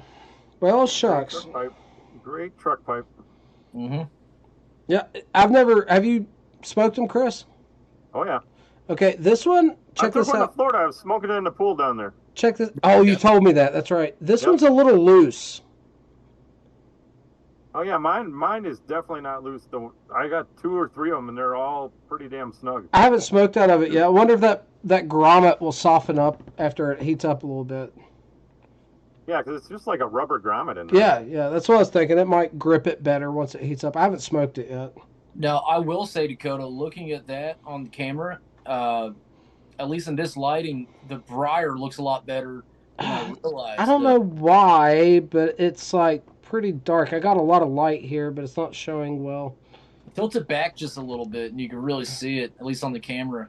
Yeah, There we go. Yeah, it's sandblast. Splash job on it. That's a really nice blast job for a $20. Well, you got it for $20. I think it's a phenomenal deal. Yeah, no idea how it smokes. Did want to show that off. I was hoping I could help someone else out, but apparently that deal is over. So yeah. It lasted for about a week. When we talked about it last week, it was still on for the week. So hopefully everybody jumped on and snagged one. I hope so. That's a lot of pipe, it seems, for $20. Tiny little bowl, but it's a great little smoker for the money. Yeah, I remember now you talk about getting in the pool with it. That's hilarious. I was like, I'm not going to worry about it. It was cheap and it's great, you know. Yeah, it'll dry out. Super easy, you know. It'll dry Chris, how out. you like the Falcon? Exactly. I like that Falcon. So The also, one I got has that dental bit on it, so it's a little weird, but I'm getting used to that too. Is that the one with the shelf on the backside? Yeah. I've never had a dental bit. I can't get used. Can you file it down? You could. Okay. Yeah, you could if you wanted to, I'm sure. I have 2 Falcons with dental bits. I would trade for one without. Plain take that copies? You can take that right off. I may one day do that and just keep it. I have 3 Falcons, 2 have dental bits. But I was about to ask you, Chris, if you have any Falcons, because I love Falcons, and I love the many various bowls you can get. And there's a lot of people on Etsy and other sites making custom Falcon bowls. It's the first one I smoked. I just got it as a gift. Oh, it's Have you beautiful. seen? Let me show you the Falcon. Beautiful. I'm gonna make some cob bowls.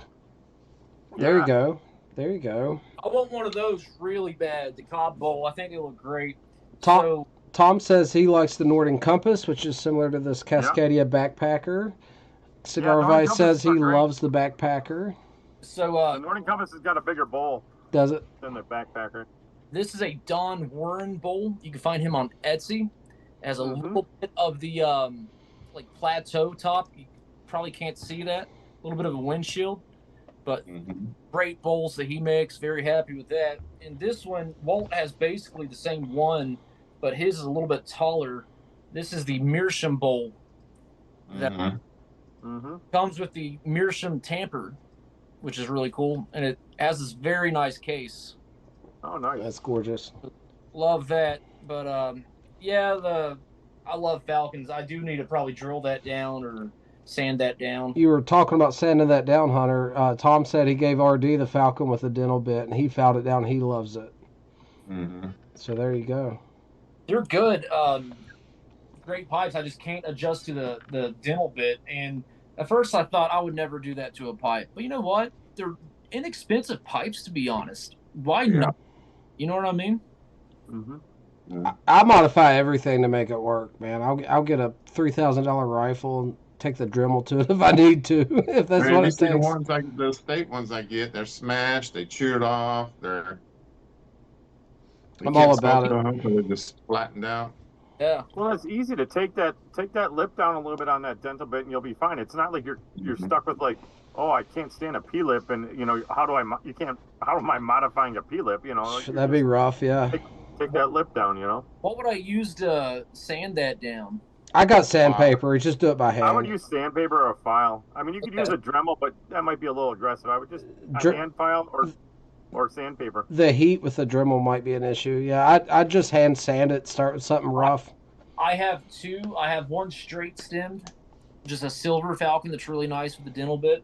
And then I have one of the brown Falcons that is bent, that's lovely, that has the dental bit. And I want to get some more Falcon bowls. I'm obsessed with work pipes. Morgan Bones. I love to take those to work. Mm-hmm. Dr. Grabo Omegas. But Falcons, too. Have a Falcon bowl for each day of the week, something like that. My Bones Chubby Rhodesian is like my dedicated work pipe. I love that Did you thing. snag that dang poker yet before they disappear? No, didn't have it in the budget. I wish I could have. Because I've been wanting. That was the exact pipe, too. Morgan Bones Poker without the filter. And you sent it to me, and I was like, geez. Carrie makes a great point. And a pipe that isn't smoked is useless. And honestly, it's probably more disrespectful to have the pipe and not use it at all than it is to just modify it a little bit and use it. Because that's where they're meant for, is to be used. So there it's you not go. any good sitting on the shelf. There you go. Mm-hmm. Amen, Carrie. That's a great way of saying it. I'm going to do that soon. I'm going to sand that down because I want to use those Falcons. I got files too, Hunter. I got everything you need to do that, dude. It's a real easy. We might make it. Yeah, and Hunter, I mean, that take one, nothing. I like that. That brown bent one. I really like the shape of that with the Falcon. You know, it's a little weird with that dental bit, but the shape of that one is really nice to smoke. The same one you have. Do you still have that? Yeah.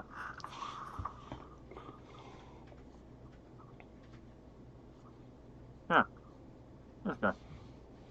Yeah, it's the exact same pipe as what I have. Exact one. Yep.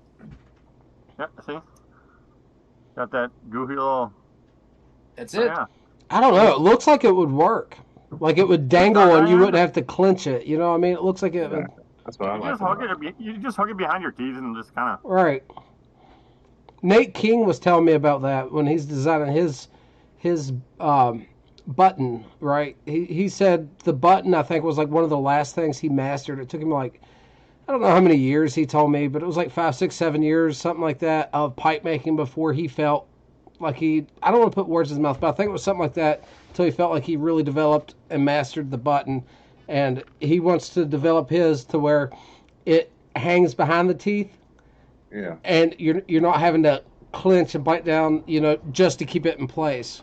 I get that, but at the same time, I've never used one that profound. I don't know if I'd like it or not, to be honest with you. Out of the custom pipes that I've had, artisan pipes, I've traded a few of them off and I've had a few. But anyhow, the biggest difference for me from a factory pipe to a custom made boutique artisan pipe is the stem and the button work. And even though I'm not a clincher, the way that a very well made button feels when you're using the pipe makes a huge difference. And that's what I was going to say. That, Hunter, you kind of nailed it.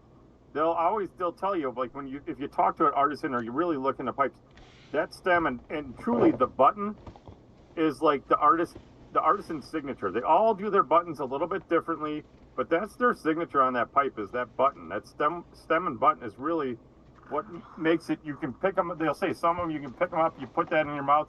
You can tell which one of them made that pipe just based on that button. And you don't even have to hold the pipe. Someone else can hold the pipe and just stick it between your teeth. You can tell. And I'm a factory pipe guy. I love my Savinellis. That's my bread and butter.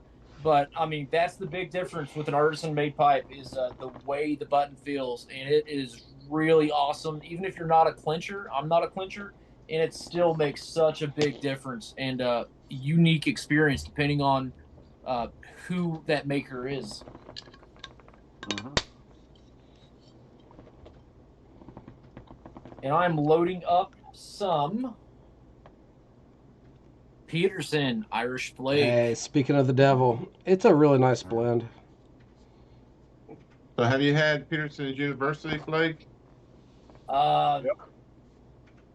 That's a good one too. Now, Walt, I figured you out. You like a burley with a little bit of berry flavor to it. I probably would. I have one tin. It's a 100-gram tin that's pretty hard to find now. It's Peterson Signature Flake. It's in a green tin, and they made it, I don't know, 2016, 2017. I need to find that one day. It's getting close to 10 years on it. I have that Peterson Perfect plug I need to cut into. I know Walt was telling me about that. Mm-hmm. That's pretty good. That's one I need to get into They got sometime. another one too. Cigar Vice, thanks for stopping by, man. It was great having you in the We'll chat. see you, Cigar Vice. We will catch you later, man. Thank you so much. And so Porch Piper Tom has a comment here that I never thought about but makes sense. The ridge in the dental bit makes for a very good clincher once you file it down. And I never thought of it because it would still have the ridge. I bet that would be nice.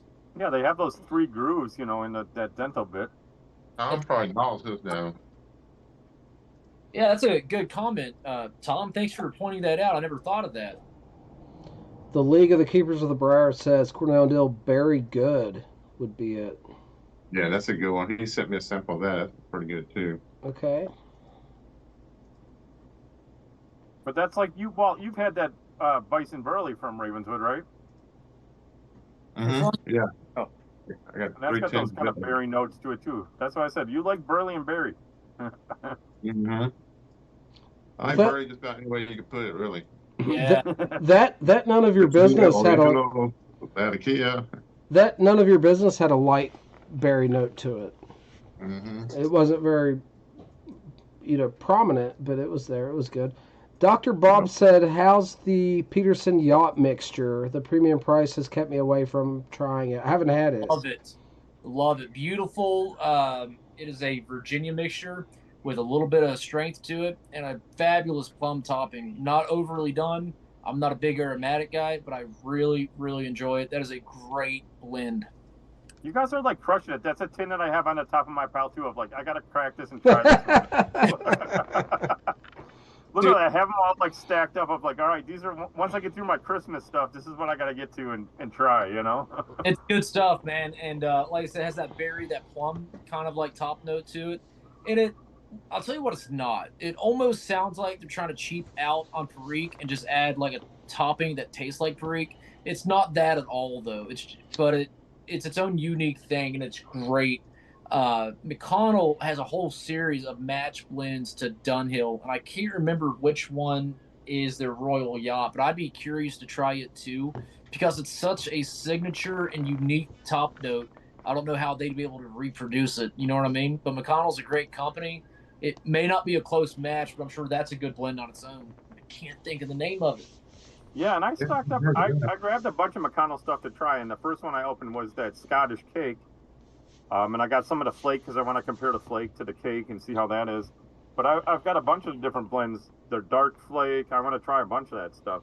So The Oriental's good. yellow tins, Yeah. the Dunhill matches. McConnell did a match of Dunhill? Mm-hmm.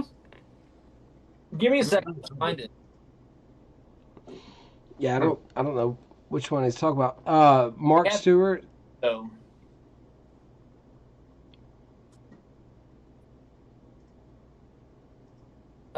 Paddington. Robert McConnell Paddington is their version, or I don't know if it's more of a match or inspired by. Oh. I never had that one. And that is the Heritage Series. So Robert McConnell Heritage Series is all of the their match to Dunhill blends. Okay. Interesting. Did they do their dark flake? Yep. Yeah, they have one called Dark Flake. I got the it match to with the try. dark flake? Okay. Or dark. I think they call it Black Flake. Yeah, okay. And so I'm with you, Mushroom Leg.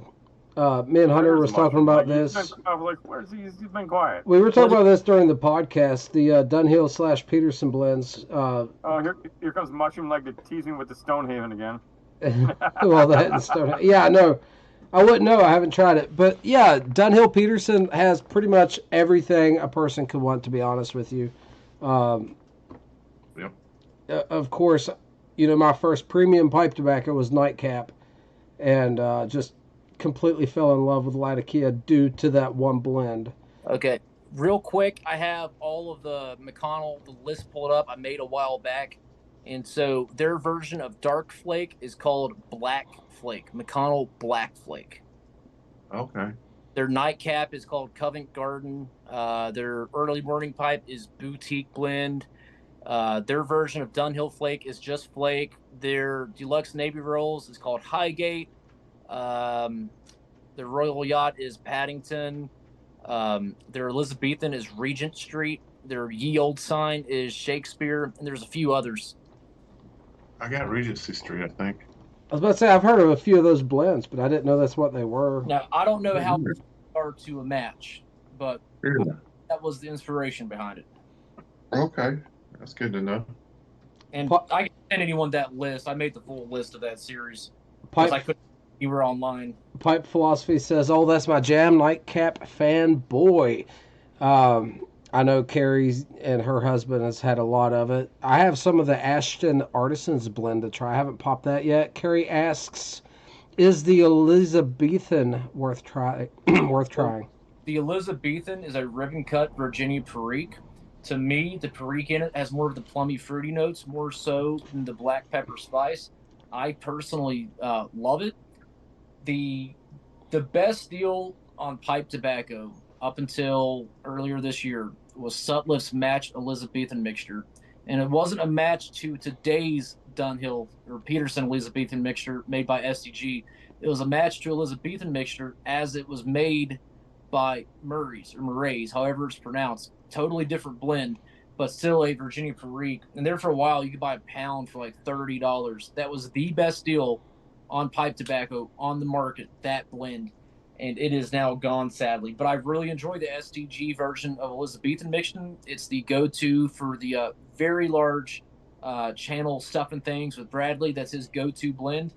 And he did not like the match, but it wasn't really a match to today's Elizabethan mixture, so you have to keep that in mind. But I love Elizabethan. If you like vapors, it's a great plummy, fruity Perique style vapor. Mushroom Leg All right, here's says, another one for the group and everybody.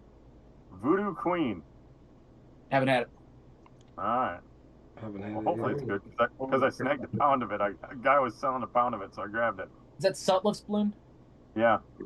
A lot of people smoke it. It was A lot very of people loved it.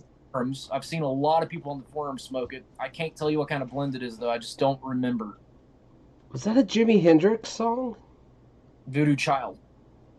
Yeah. Mushroom Lisa, Leg says, great. You can smoke it and listen to Voodoo Child. I'm sure it'd be a cool Yeah.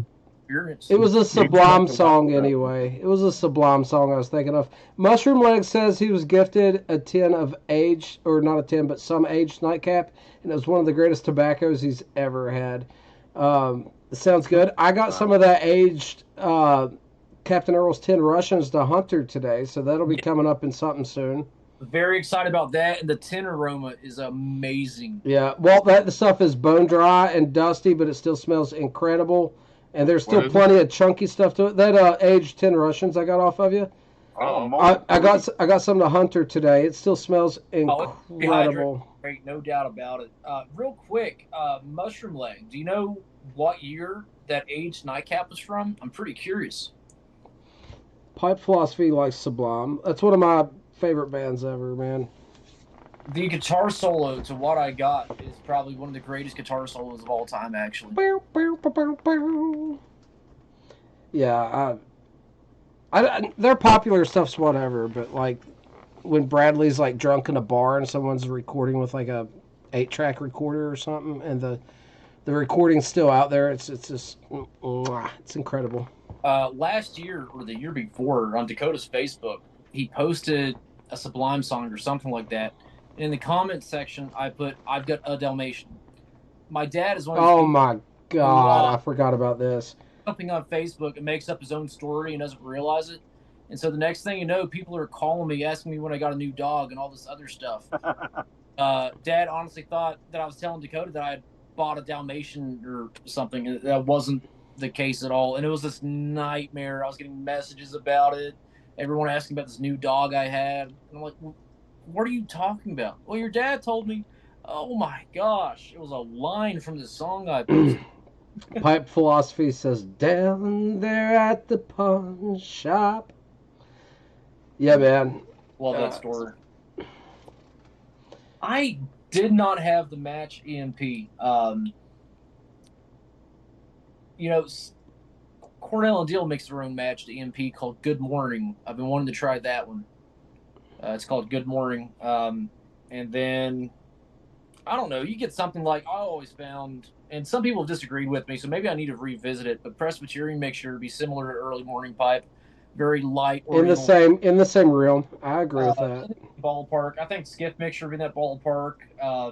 And probably, what's that other one we talked about? Chris, the one that gave you tongue bite? Squadron leader. Squadron. Mushroom Leg brings up some bangers there. Yeah, so that's the kind of stuff I'm really into. I can go so far in the weeds on some of that. Like, some of Bradley's recordings, man, he was so drunk, you can hear him hiccup in the actual album version of certain songs. Like, in between lines and stuff. It's just incredible. I love it. I see some Zeppelin talk on there. What's funny is, last weekend, when I had to miss the after party because I was at my company Christmas dinner, my buddy was supposed to be the music for like an hour and a half. He had a guitar, he was singing, and like 30 minutes in, he just ran out of material. And so he ushers me up, Hunter, you have to do something. I'm like, man, I'm just here to have a good time. I don't sing. He goes, you got to play guitar. And so I don't know if anyone realized it, but I started playing Led Zeppelin's Over the Hill and Far Away. Nice. That was the Christmas music at the dinner party last weekend. Good night, Mark. It was very nice to meet you. Glad to see you in here, man. Hope to see you again real soon. We do this every Saturday night around 9:15, 9:30. We hope you stop by in the future. Oh, sounds like you might be shooting some yotes tonight. Yeah, watch out for the yotes. Oh, man. I'd like to shoot some yotes. Sounds like a good time.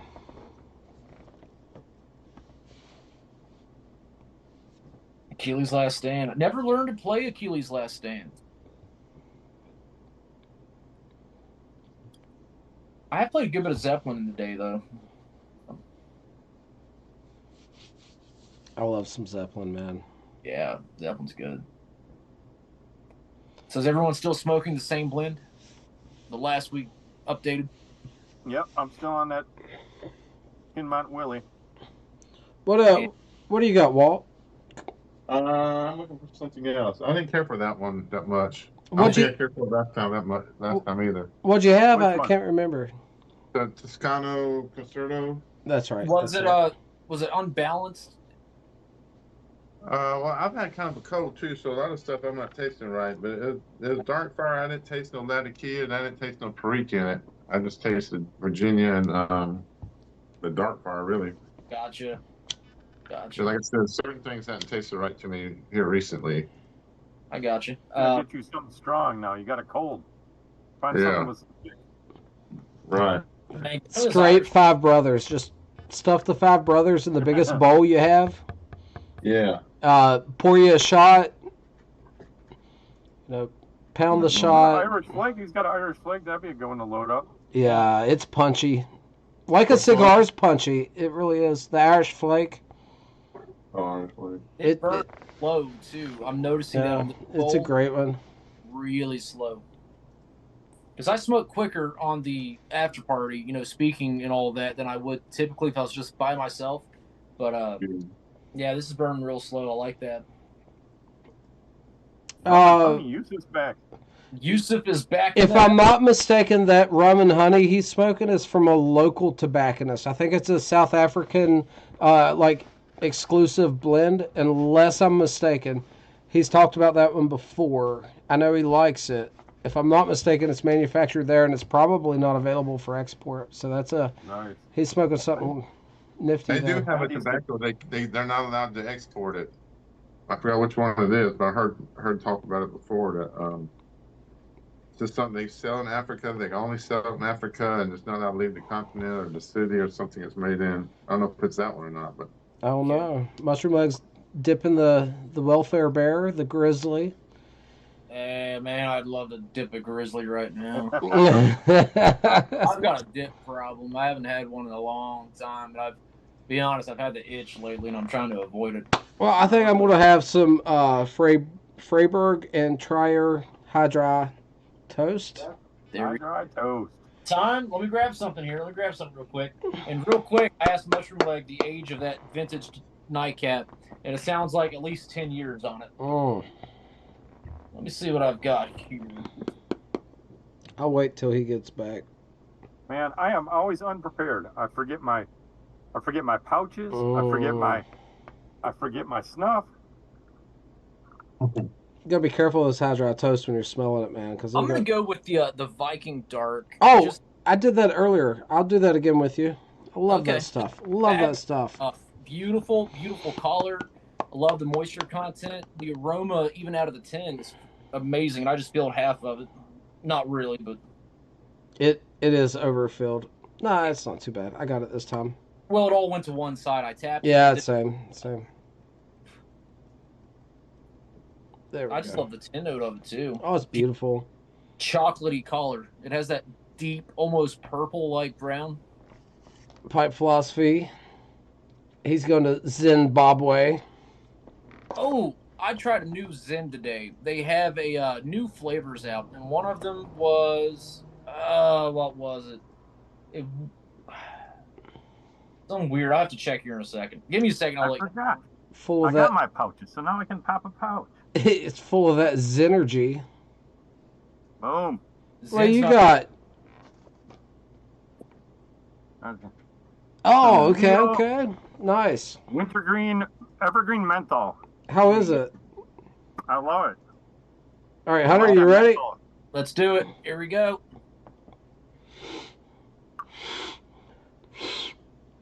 I'm actually going to go back for Me a too. second one. Dude, didn't get enough. This one's very smooth, so it's very easy to You take. can take this easy, yeah. Yes. But it's robust and flavorful. It's dark Very. and strong, but it's easy to take. It's a wonderful. Toast. No, we went with the Viking Dark again. I had this earlier, but that's what he was taking, so I went ahead and did it again. No, the high dry is not that easy to take. It's Dry. very fine, very dry, but it's I like it. it's delicious. I like those fine dry ones, man.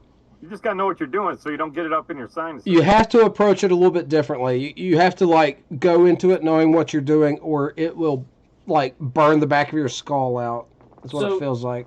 One good thing about Dakota and I have some practice with that because locally, the only snuffs we could find for years was classic American Scotch Yeah, snuff. dry Scotch snuff. Very, very dry, very, very fine, and you have to be very careful when you take it. Worth taking, but it's really need experience to take it. So to start off on that was as an intense experience. So when we switched over to, let's say, like a toast, we were fairly used to it. So that was the one good thing that came out of that. Real quick, the new Zen flavor. There's a few. There's spiced cider, which I wish I would have seen. There's espresso martini, but the one that I tried was mojito, which I guess is some kind of drink. Okay, how is the mojito, or is it just a renamed mint? Yeah, it's mint in a vodka drink, right?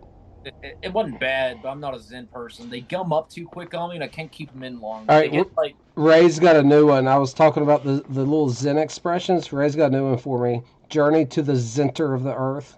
Yep. I'll be borrowing that one, buddy. So- Thanks, Mushroom Leg. the one that I came up with, unless someone else said it first, but I didn't hear it. I think I came up with it, is a Zeneret instead of a cigarette. Well, it's funny. Oh. Today, my wife was showing me there's this new thing called Zen Bins, which is an actual glass ashtray with the Zen logo on the bottom for you to dump your Zens in. Yeah, I'm losing weight. I'm on the Ozempic. All jokes aside, that works. That's how I did it. Intermittent fasting. In the morning, it was nothing but nicotine pouches and coffee. Harry asked if the coffee flavored one was any good. Yeah, there's I can't remember the brand that I really like. I love the They got the Velo. best coffee. I wasn't too big on the Zen coffee. I'm just not a Zen person. Dakota loves Zen. I'm a Velo guy, but Velo has a new coffee one that I really enjoyed. Those Velo Pluses are true lip pillows, man. Those Dude, things are like, it's like you Yeah, got. Velo has a cappuccino one that's pretty good. It's cappuccino, their coffee one. Yeah. Oh, the Zen, yeah. Let me see what the Velo flavor is I like. Don't ask that's me good about to know. different brands. I only have 6 milligram Cool Mint Zens. That's the only one I buy. Well, mint is my favorite. I'll give you that. See, I like wintergreen over mint. I don't like the mint as much. I like wintergreen. Because it's more like the good old fashioned dip that you used to do, you know? Yeah. Wintergreen, man. So Yeah. I never dipped wintergreen. I like it, but wintergreen always tore my gum up, and I can never get over it. So I Me too. It is rough. I like the mint never tore my gum up. So the dip that I used the most was actually Stoker's mint, and it was cheaper, but it was actually my preferred dip because it was so moist, and the pieces were like extra long, so it was cleaner. But I guess it's the Velo Cappuccino is what. Yep. Yeah. Okay. That's my. It's a little sweet for me. This other brand, I can't remember it offhand. Their coffee one is better. It's more like a coffee than the Okay. cappuccino one's got more sweet notes because it's cappuccino, right? You know. There is one other coffee one that it probably was better. I picked it up at a Sheets. What is that brand? They had smaller pouches, but it wasn't on. It was Give me a second. I'll find it. The on one is a good coffee. They had a cinnamon one, 8 milligram cinnamon. I liked back in the day. One. Nothing pop. There you That go. I like real well. Yeah, Porch Piper Tom's got something worthy of trademark there. He's giving out for free. It's going to be an episode name. Snuff and Puffs. Snuff and Puffs. Ooh, we'll give him credit, but we're gonna use that. Hey, Yusuf just reached 100 subs on the new channel. Nice. Yusuf, they'll come, buddy. I know it sucks. So if anyone doesn't know, Yusuf is our friend, a friend of every pipe smoker, the friendliest guy in the world. He is from South Africa, and he is a cornerstone of the YTPC. And his channel got nuked, and he started a new channel. Everybody, please go over to Cheeky Amputee. If you haven't, subscribe. You won't regret it because he's going to subscribe back to you. And I can guarantee you, if you post 5 videos a week, Yusuf will be the first comment on 3 of them. He's a great guy. I would say 4. Chris says 4. Yeah, he's all over the place. He keeps his ear to the ground. He's Okay. very involved. I found it. Velo's my brand, but the best coffee nicotine pouch I have found is Cappuccino by Sesh. Oh yeah, that's a good one. Sesh makes good stuff. I haven't had that one. I liked. The Sesh, those pouches are comfortable too. The Sesh ones. I liked them really well. If I wasn't, I could find Velo Plus almost anywhere. Sesh, I have to go to a Sheets, which there's one fairly close by. I just never stopped there often. But if Sesh was more available, I may actually switch over to it instead of the Velo Plus. But I did find out that our local smoker-friendly, like cigarette shop, now carries the Out pouches, which Those are good too. I want to try them. I love Tucker Carlson, so I'd like to I try like they have the sweet nectar and the tropical fruit one are both good too. it. Porch Piper Top says Yusuf comments before you even post. He is on it, yes. Hey, if you like fruity nicotine pouches, Sesh also makes the best mango that I've. So with I Sesh, haven't had that. cappuccino and mango, and I'll say it was the best cappuccino and it was the best mango pouch that I've had. But I love mango. Mango sounds good. Mushroom Leg says he also loves emojis. Don't know if anyone noticed. Yeah,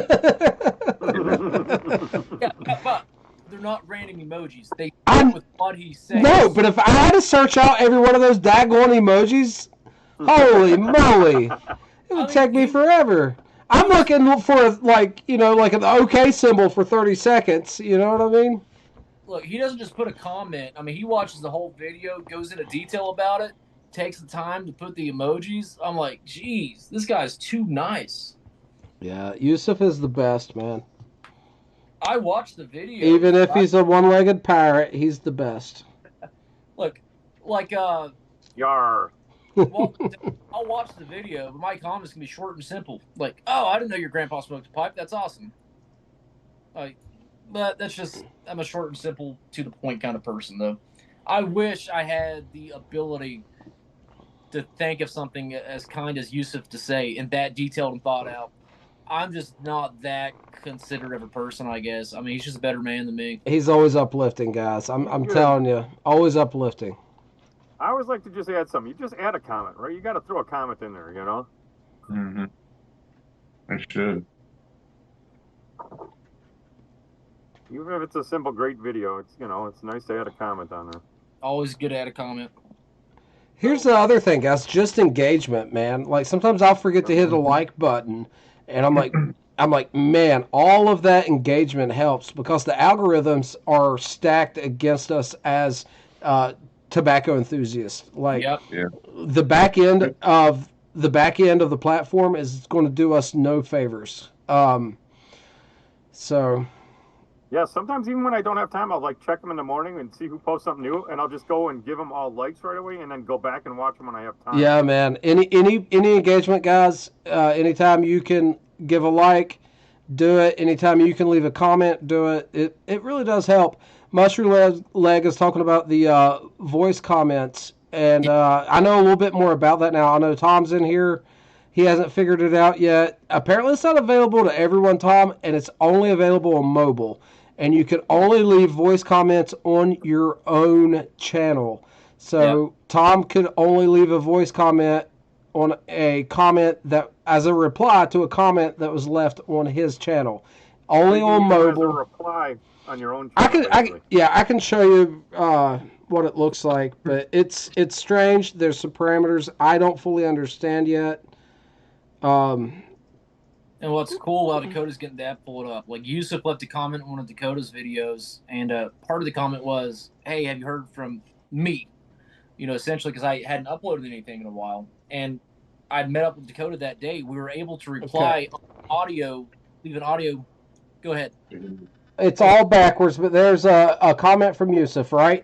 I hit the text box to reply to Yusuf, and you get it's backwards, but leave a reply, right? On the far side here of leave the reply, you have those vertical lines. If outside of the text box, I press those vertical lines and it brings up a voice record button. You click the red button, and you have 30 seconds to leave a voice recording. Apparently, some people don't have this option. Apparently, no one can do it on PC. And okay, Mushroom Lake says you can do it in the Studio app as well. That would probably make it a lot easier. I don't And real usually quick, go to Studio. you can listen back to the audio and delete it if you wish before you send. Yeah, you can review it before it's sent out, so you can redo it if you So, want to. The comment that Yusuf left where he asked about me, I was with Dakota, and we were able to, using the audio comment feature, both speak on that comment and post it. And so in it, I said, "Hey, Yusuf, good to hear from you. I'll be back very soon, just busy with Christmas time." And it was cool for both of us to leave a comment at the same time under the same audio piece. I mean, it was very unique. Yeah, it seems to me to be a lot more personable. Not something I'd want to do for every comment, but, you know, when it is the right time, it's really cool. But yeah, if you're not on mobile, if you're on a desktop, AI will just transcribe the comment for you. So you also have mobile to listen to it, I believe. Dr. Bob brings something up. Voice comments are only available to some creators and is not available to everyone yet. I believe that's correct, actually. Some people might not have this capability at all. If what I was reading was correct, it is not across the board. So I don't know.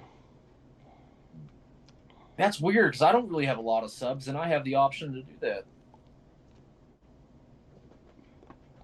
So carry in Based on the pipe number of flosser. followers you got or something. I don't know. It might be. There's parameters that I don't understand yet. I don't know where the guardrails are. I've been playing with it, trying to figure it out. It is personable. It's a cool option. You want to see something cool? Remember this pipe I told you my guy Jesse from Oliphant Pipes makes? Yep. You buy a pipe from him, comes in this sweet bag that he gets made, leather bag. Wowzers. And I don't know if anybody knows, but if you ever heard of the Dark Fire Leather guy, that's who makes these bags for him too. So it's real nice leather. What's his? Do you know his first name? Who? The dark fired leather? Oh, I'm trying. Oh, crap. Is he in California? He's in Florida. Okay. Where's Oliphant out of? Oh, he's up here in Wisconsin. He lives Okay, down the street okay. from- well, not down the street, but probably like 10 minutes away. There's Yeah, Oliphant Pipes. okay. I just found Yes. dark fired leather. Oh, I need to find this cat on Instagram. I'm glad you brought him up. Thanks. Yeah, and these things are great because I don't use them all the time, but they're great. They're great for putting like your lighter and carrying all your gear in this little pouch, you know. I bet a cleaner would fit that pretty well too. Regular size pipe cleaner. Good Yep. point. Valid point. Yep, look at that. Perfect. Fits in there perfect. Nice. Grab Nice. the whole thing. You can put a whole bundle of pipe cleaners in there, easy. You got plenty of room. Yeah. You can fit a little bit of tobacco in there, lighter, cleaners. You could fit, Pipe. yeah. You could fit a pocket jar in here if you wanted to. Well, here, let's see. Pocket jar's about the same size as our Zin packets, you know. Yeah. Yeah.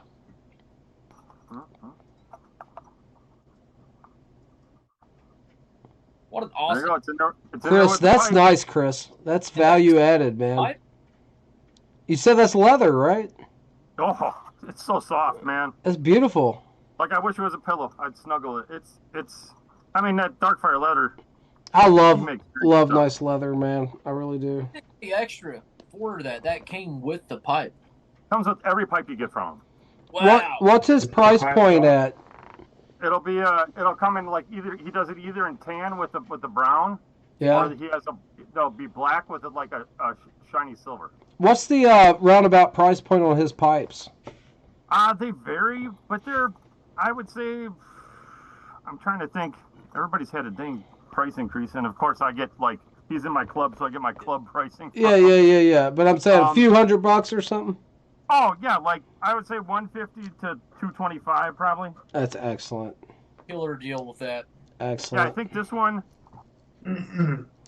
I think this one because it was a smooth, and with the Cumberland Sun, I think this one was about $200.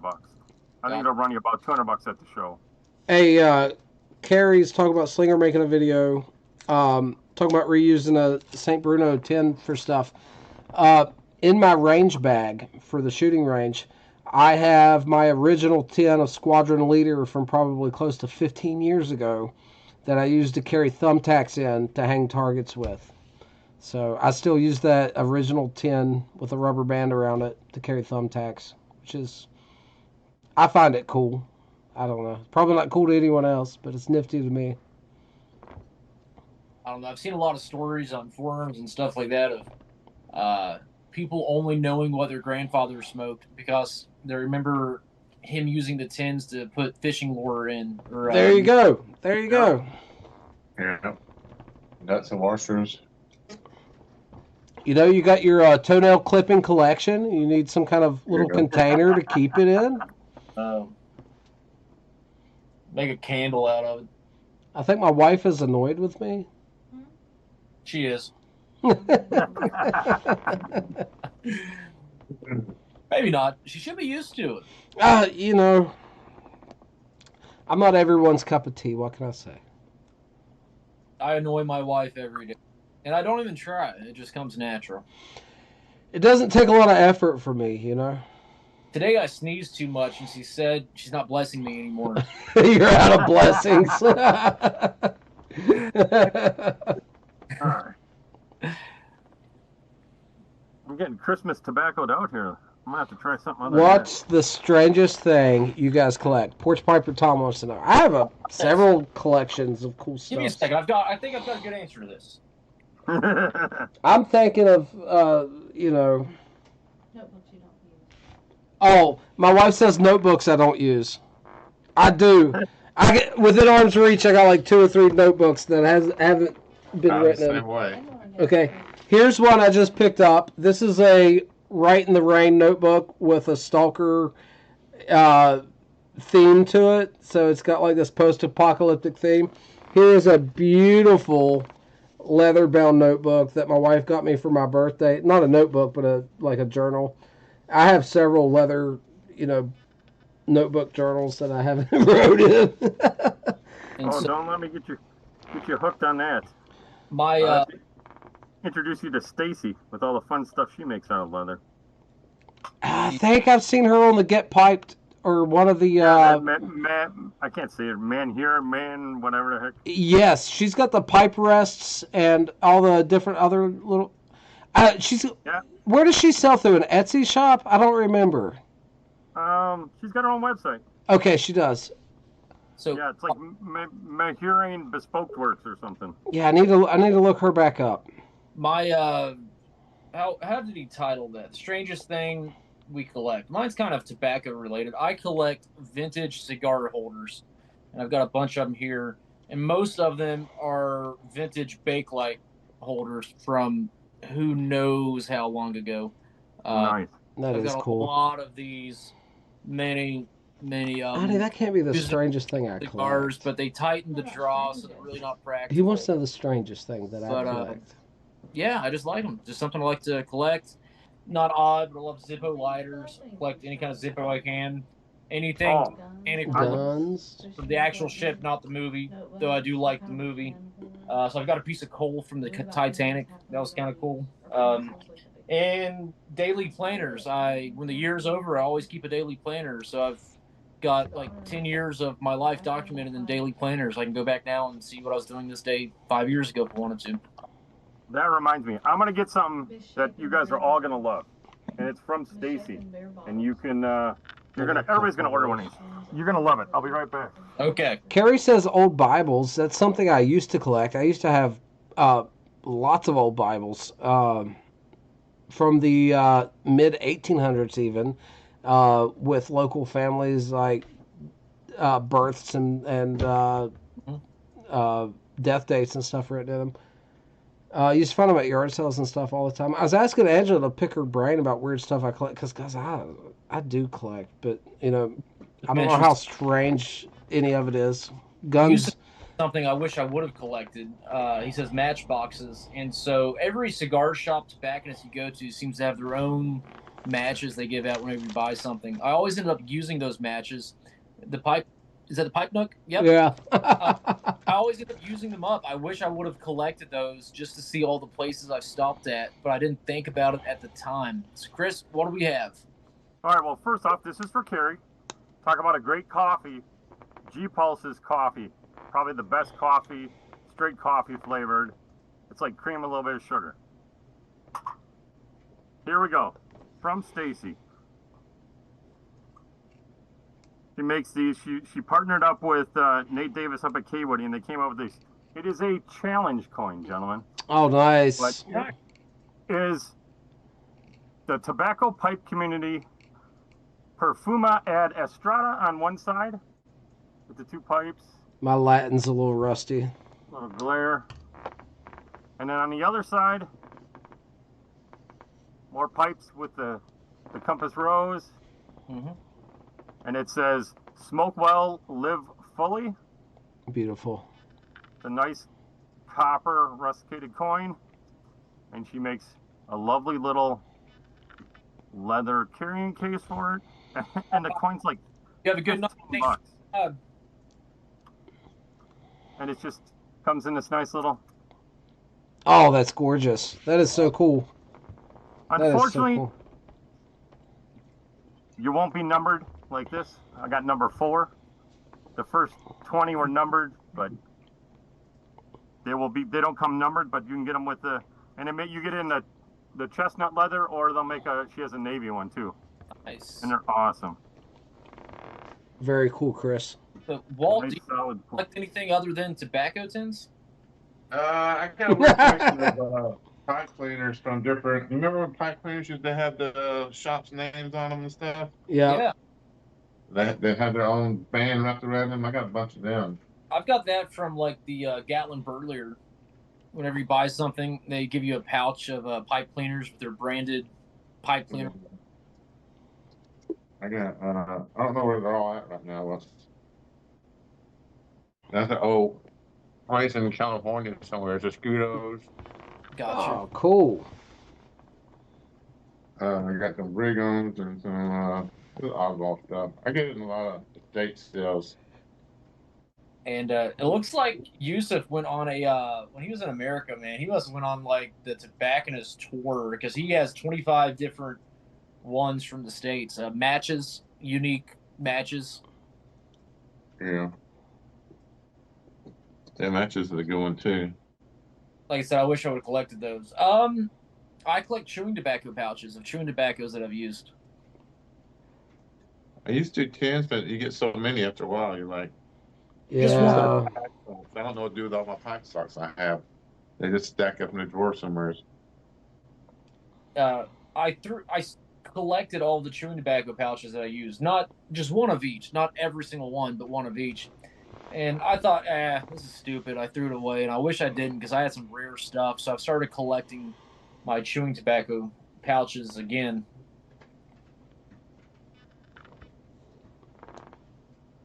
Most of my stuff has some kind of purpose to it, but I certainly do have collections. A lot of fishing gear, a lot of outdoor gear, camping gear, hunting gear. Yeah, I guess Stuff the like- lures and stuff out there in the building, they don't make no more. Some of them still in the bubble pack. Blue Line Todd, he sent me an old one, probably from the 80s, old crankbait in an original like bubble blister pack with a cardboard backing. That's cool. All that. Yeah, he really hooked me up, man. Sal Dog collects. Yusuf says Sal Dog collects tobacco tins. I used to do that. I would, if it was the only tin I had and I smoked it, I'd still hold on to the tin. Since then, I've stopped doing that. But I do have a few special tins I've held on to, limited release stuff that I've held on to at least one tin of. But those tins start to pile up after a while. Yeah. I don't really have enough space for the full tins, so the empty ones I've really had to cut back on that as well. I keep like my esoterica ones and my Germain's ones and all the Pure Gents and Star Wars, the smoke pipe war ones he did and the Birds of a Feather. Yep, those and, are. Any of the older Dunhill stuff I find now I keep the pins of it. I've got the first tin of Throgmorton Cellared that I ever got. I still have the tin of that because I loved that blend for so long. For years, that was my avatar on my online social media. Was just the label of Throgmorton Cellared. I was devoted to that blend. But I was looking at my room. I've got a lot of random stuff. Got an oil lamp Dakota gave me. I've got a defused hand grenade. I've got a couple of those. A lot of Zippo lighters. I really like Zippo. Collect those. I don't know. I'm kind of a collector of odd things, I guess. I start looking around, seeing what I have. So got a lot of old tools and stuff out there too in the shop. Tom has a good one. He says his is a little strange, and I've never heard it, but it's cool. He collects wishbones from Thanksgivings gone by, some as early as the 70s. I haven't heard that one yet. That's pretty cool.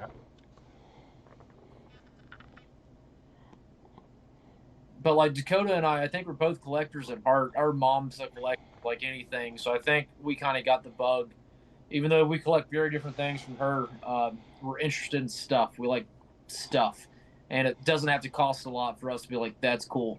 You know what I mean? Usually it's the old stuff that nobody else likes, that other people think is absolute junk, that we're like, oh, that's awesome. That's from a time period gone by, a world that no longer exists. You know what I mean? Mm-hmm. So I like old hand tools. I didn't think about this, but hand planes, files, augers, stuff like old hand tools, axes. Base of brick. Yeah, yeah. Hey, there's a brick collectors group on Facebook that I follow, and I've never collected bricks. I've come across so many really old bricks in the creeks and rivers my whole life, doing a lot of fishing and stuff. I always find bricks in the waterways, but there's people that get deep into the weeds on that. That's kind of nifty. So I've got a buddy that lives up the road from me, an older gentleman, and is I don't know, he's not really that older, maybe 70. He has this hobby that. Do you all know what benchmarks are that you can go out and find for surveying purposes? Yeah. So you can go online and find a map of every single one in the United States, and they are everywhere.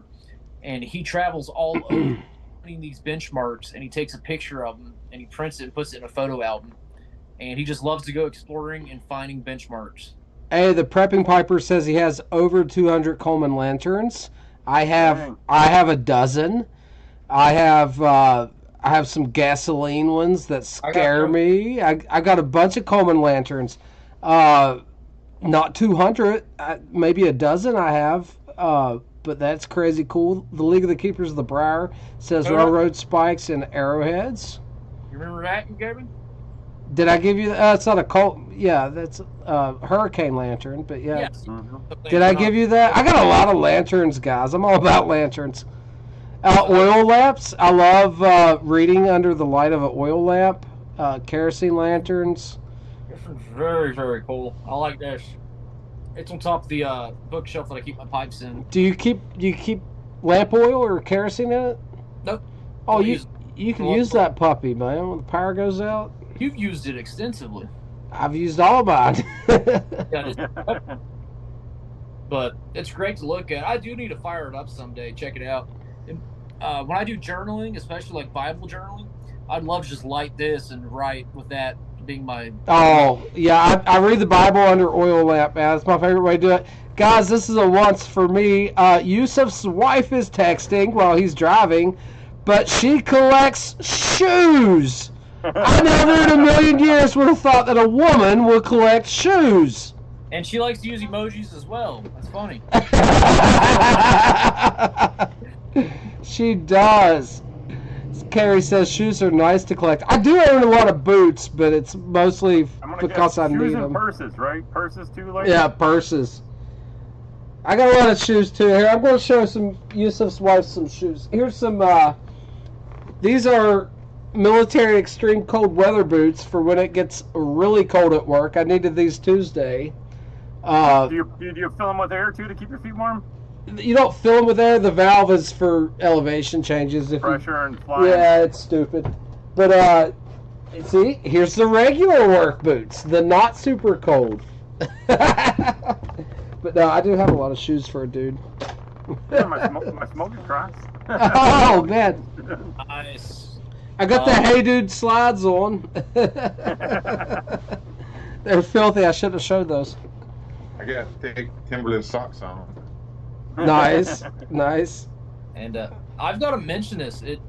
Well, to most people, it will be very odd. To us, it's very normal. But I've got a collection of Savinelli pipes. Mm-hmm. Love the Savinellis. Now, that sounds normal to us. You can tell any random Joe on the street, hey, you collect anything? Well, yeah, I collect tobacco pipes. All right, Dr. Bob actually nailed it. Those boots, the extreme cold weather boots, are known as the Mickey Mouse boots. They come in two flavors. They come in two flavors, black and white. The white ones are good for like -40, and the black ones are good for like -20. But I can tell you with those black ones, I only wear them on like single-digit days because once it gets up in the positive 20s, your feet will start sweating in them. It has to be really cold or not worth it. I had a pair of Wolverines like that. They had the liner that on them. It's a little bit warm outside. It was too hot to wear them. You'd be walking in swamps. Yeah. I have a pair of steel toe muck boots that I wear on construction sites, and they'll keep your feet warm. But if the temperature goes up, if it's like a rainy day and you need them, but it's not super cold, man, you're gonna get hot in some muck boots. Yeah, those are worse. Those extreme cold weather boots aren't light either. They're chonkers. Oh, they're big, but man, they're warm. I bought those 15 years ago. I wear them a couple days a year, and they went up in price like a lot. But when I bought those, they were like $35-40. Yeah, you get a military surplus for cheap. You used to be able to. Yeah, I purchased a lot of Milsurp stuff, but they've went up a lot in price. It's kind of crazy now. Thick ass sole. That's what keeps the cold out. You're not standing on that cold surface. Porch Piper Tom says, good thing we don't have smell tube, right? If you had the smell vision just now, you know what I mean? Dr. Bob's Nightmare says he collects cigar boxes. I've never collected the boxes per se. I have collected a lot of cigar bands, and I stopped doing that unless I smoke a very special cigar. So, like the plum pudding cigar that Dakota and I smoked on the podcast months ago, that was cool. Collected it. Some limited edition stuff like Opus X's that I've had. I've collected the bands to that. Hunter, I could branch out to my origin story. Actually, a cigar box collecting is what got me started on the Havana Tampa, right? Have a Tampa. Have a Tampa. There we go. Yeah, so my kind of tobacco origin story as a kid, I was probably 8-10 years All right. old. Tom, great having you on here. Thanks, Tom. You take care, Tom. man.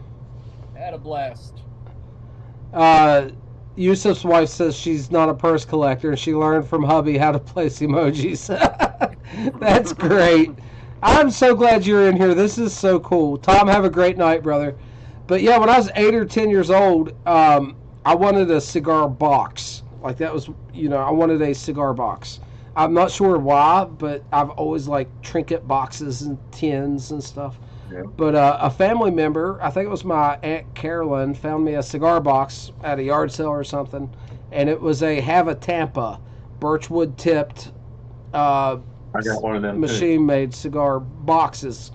And this would have been in the early 90s, and I was probably 8 or 10 years old. And she got me this box, and right after I got it, you know how you're never satisfied after you get the thing you want, right? You want more. That's how this happens.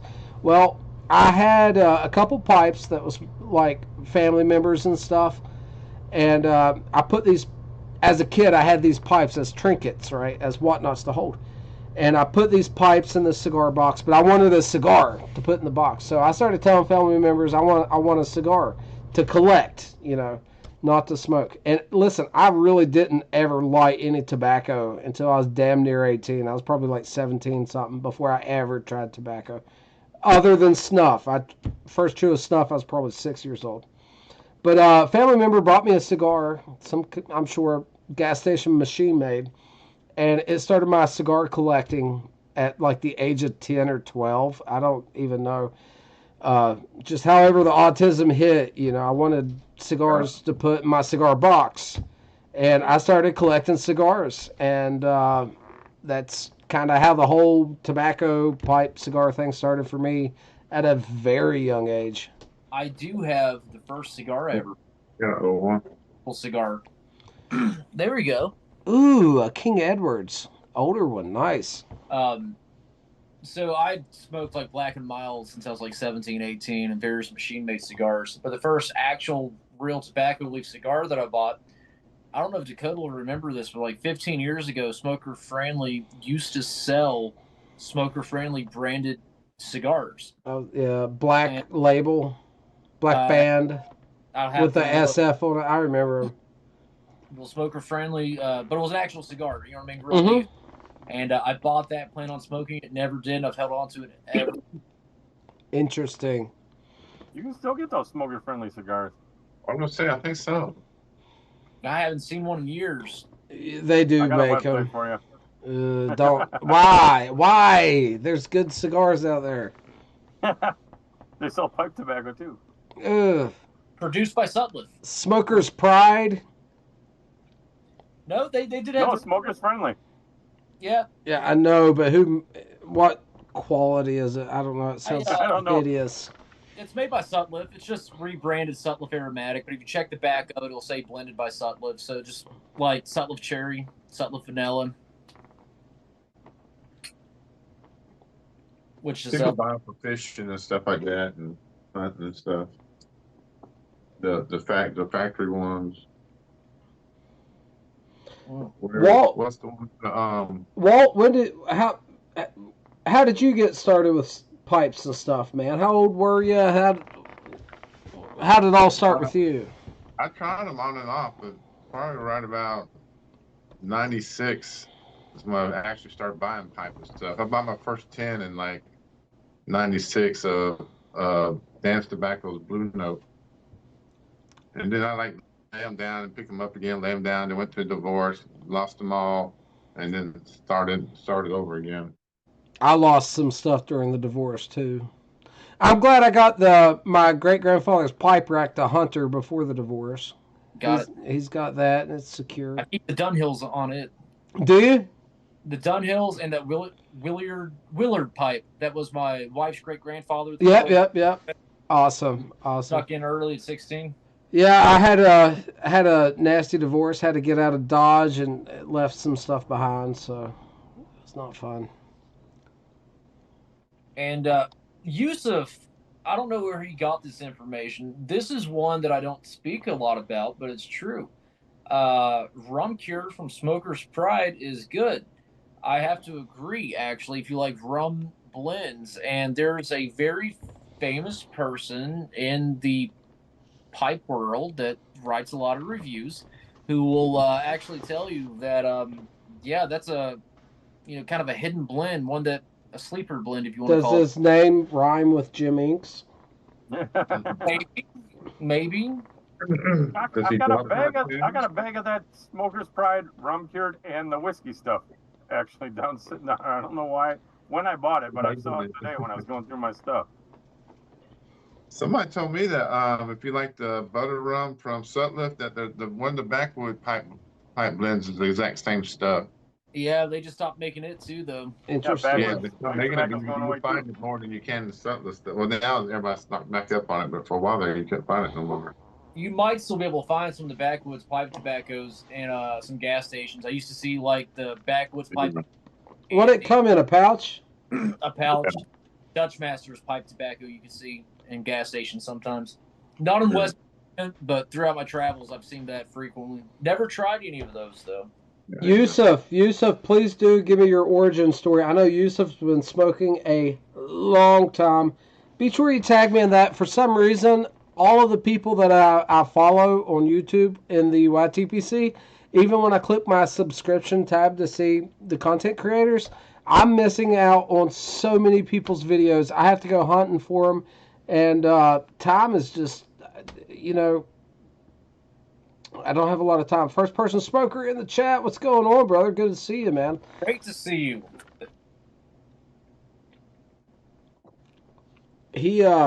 He's been doing some turkeys in the snow there a few weeks back. Did y'all see that? Mm-hmm. Yeah.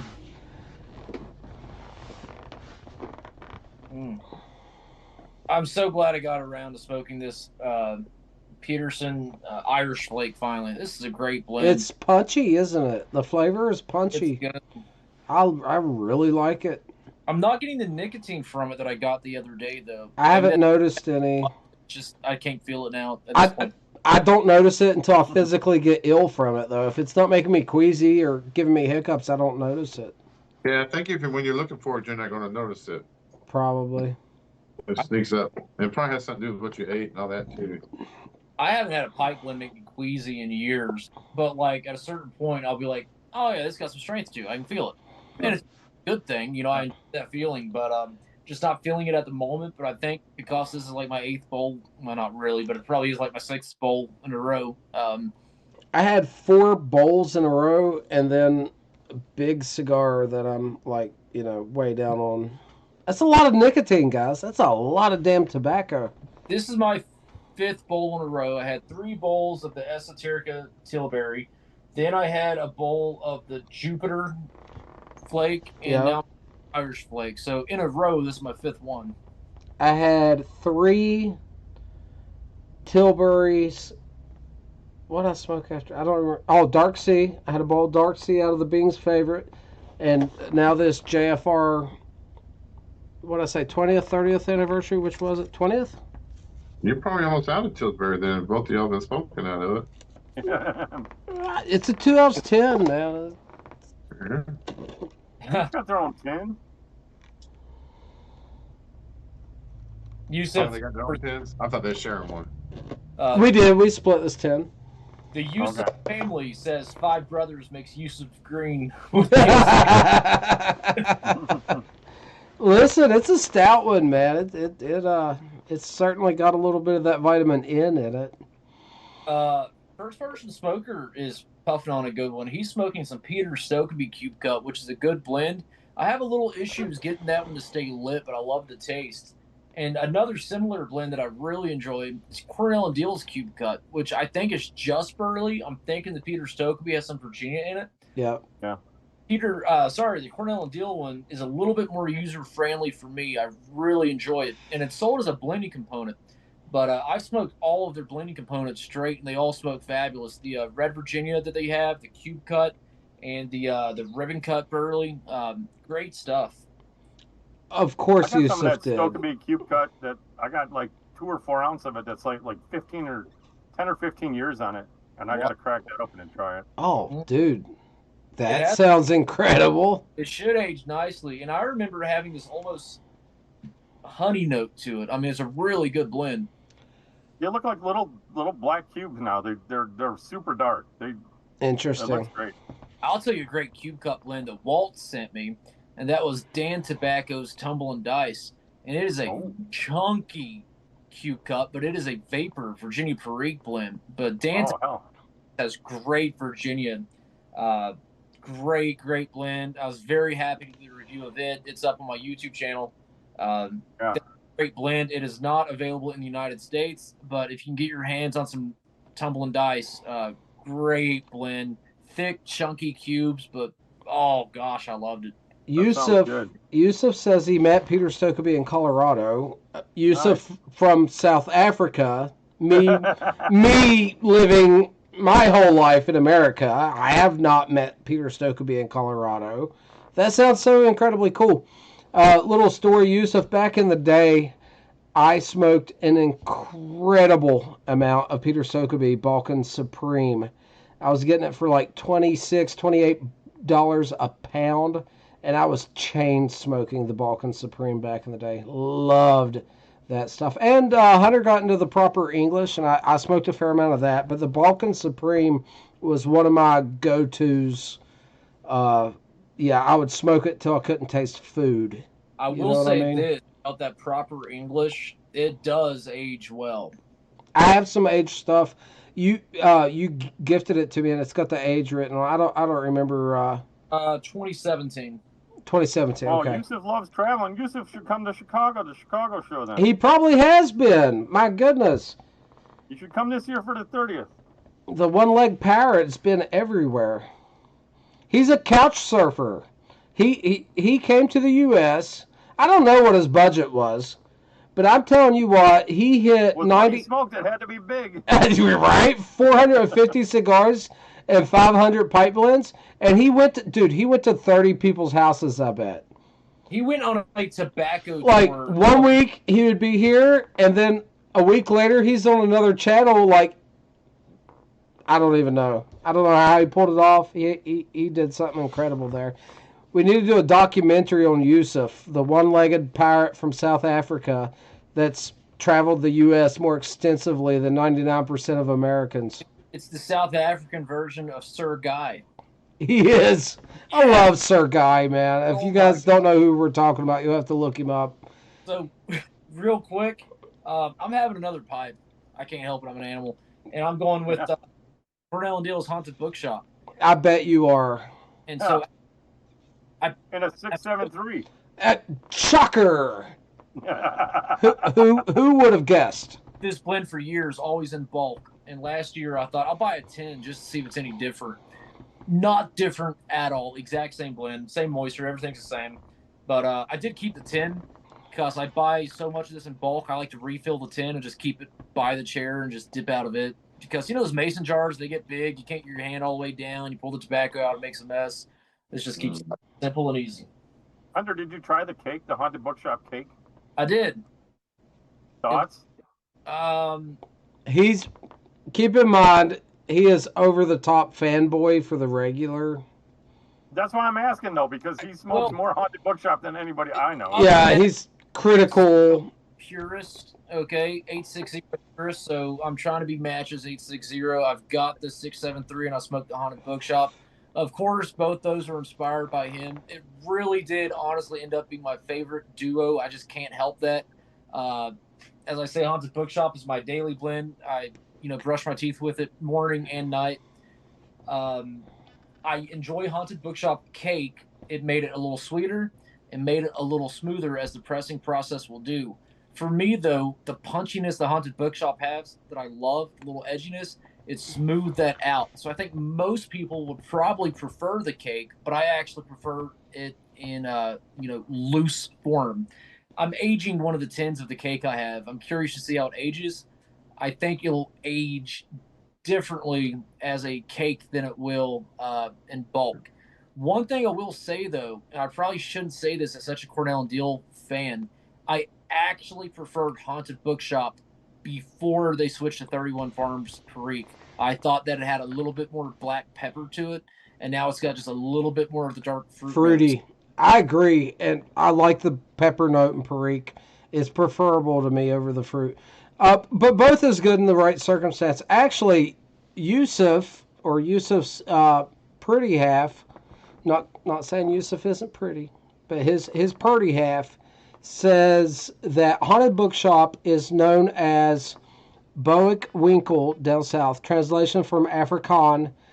Boic is book, shop is Winkle. And I'm probably saying that completely wrong. I can barely speak English, let alone Afrikaans. That being said, that's so incredibly cool. Dr. Bob is entering the chat. What is going on, buddy? Dr. Bob left the chat. That is too bad. Oh, man. He'll be back. Dr. Bob will be back. But the change in Perique didn't make Haunted Bookshop that much different. And I understand why Cornell and Deal wanted to have one supplier of Perique. It was a great decision move.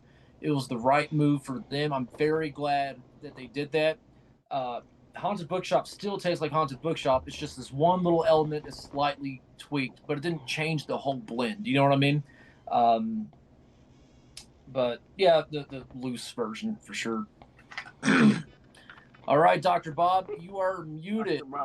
Unmute button will be good to go. If you tap the screen on the bottom left, there should be a microphone button. You just want to hit that microphone button.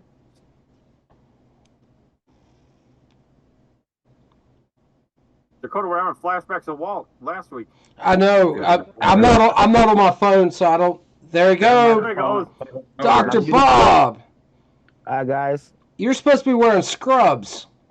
You look nothing like the doctors I've been to. I'm just going to throw it out there. No, I'm not the doctor. I'm the doctor's nightmare. Oh! You must be healthy then. Oh, yeah.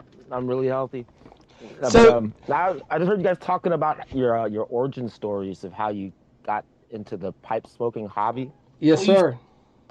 And I've only been smoking pipe for probably like maybe 6 months, 7 months, maybe early this summer, because I've smoked cigarettes for way too long, and I quit cigarettes cold turkey. And the way I did that was I started smoking cigars, and I was smoking like maybe. It was okay when I was only smoking on the weekends, but then I started smoking like $40, $50 worth of cigars every day.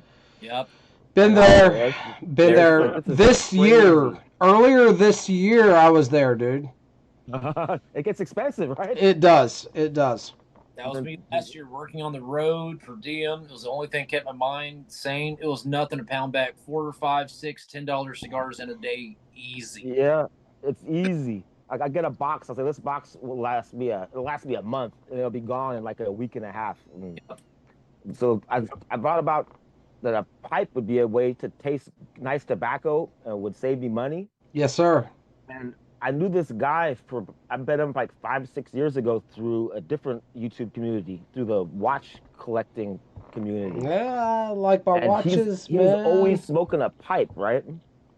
And so I asked this guy one day, like, well, what are the positives? Like, what's better about smoking a pipe than a cigar? Because I know this guy, he liked to smoke pipes all the time. And I hadn't even met this guy. We went out to Las Vegas for a watch meetup, and I met him in person. And it turns out this guy, you probably all know him. His name's Brian Levine. And yeah, I know Brian. Yeah, so like, he was always in the pipe. I asked him like, oh, he's like, oh, you could tamp it differently. You could put it in a different pipe. Wait. So, Literally, first-hand experience, Brian Levine got you into pipes? Brian Levine. I met him before I even smoked cigars. I went out to Vegas and I know him through watches, but he's always on the screen with the pipe. So I asked him, like, I didn't even know that he was like famous in the YouTube pipe community until after I started like deep diving into different pipe tobacco reviews and looking at different pipe casts. And I was like, that's Brian. I was like, wow, he's got this whole other life outside that. Yeah, Brian Levine, I credit him. He got me to buy my first pipe, and I even asked him, like, what's a good English blend to get? And he told me get 965. That was like the second English I ever bought. But great blend. All Great blend. Brian. And he's just so happy just to get anybody else into the hobby because he just got back. He just got back from Vegas this week. His daughter just got married. He just flew back out right after the Vegas show, and he's out there in where is he? He's in Florida. Florida. He's working at Disneyland. He drives a monorail. Yeah. Monorail, Disneyland. I asked him, is that guy the engineer or is he the fireman? Hey, real quick, there's a comment that Carrie made that I think is a great comment I want to address real quick, and then we're going to get back to Dr. Bob. She says it's interesting that Haunted Bookshop Perique is fruity and Brothers in Arms is peppery. And so Haunted Bookshop, the Perique still has a black pepper element to it. It's just previous to 31 Farms, it had more of a black pepper element to me. And the fruity, don't think like a bright fruit. It's a very deep prune.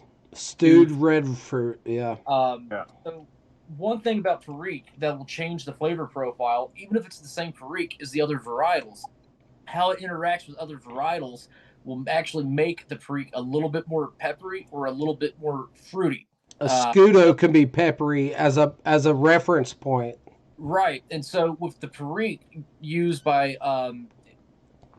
31 Farms in Haunted Bookshop, because of the other varietals, it comes off a little bit more plummy or pruny or stewed fruit than it did in the past. Whereas in Brothers in Arms, it's a little bit more peppery because of the other varietals. And also, you're going to be getting some pepper notes from the dark burley and maybe some spice from the Kentucky, too. You add the Perique on top, that'll boost that. But the way the Perique will interact with other varietals will change the flavor of the Perique. If you take another blend, like the Beast 2025, it's 53% Perique. There's very, very little pepperiness to it. Overwhelmingly stewed fruit. Yeah. Stewed fruit, absolutely. And so it depends on where the Perique comes from, but it also depends on how it interacts with the other varietals. And so that's why I get, let's say, more pepperiness from Brothers in Arms and more stewed fruit with Haunted Bookshop. Still some pepper. It's a little bit of both, but more stewed fruit than it used to be. Well said. Yep. Well said. Real quick, guys, Yusuf's wife is on one in the comments. She says, I'm prettier than Yusuf.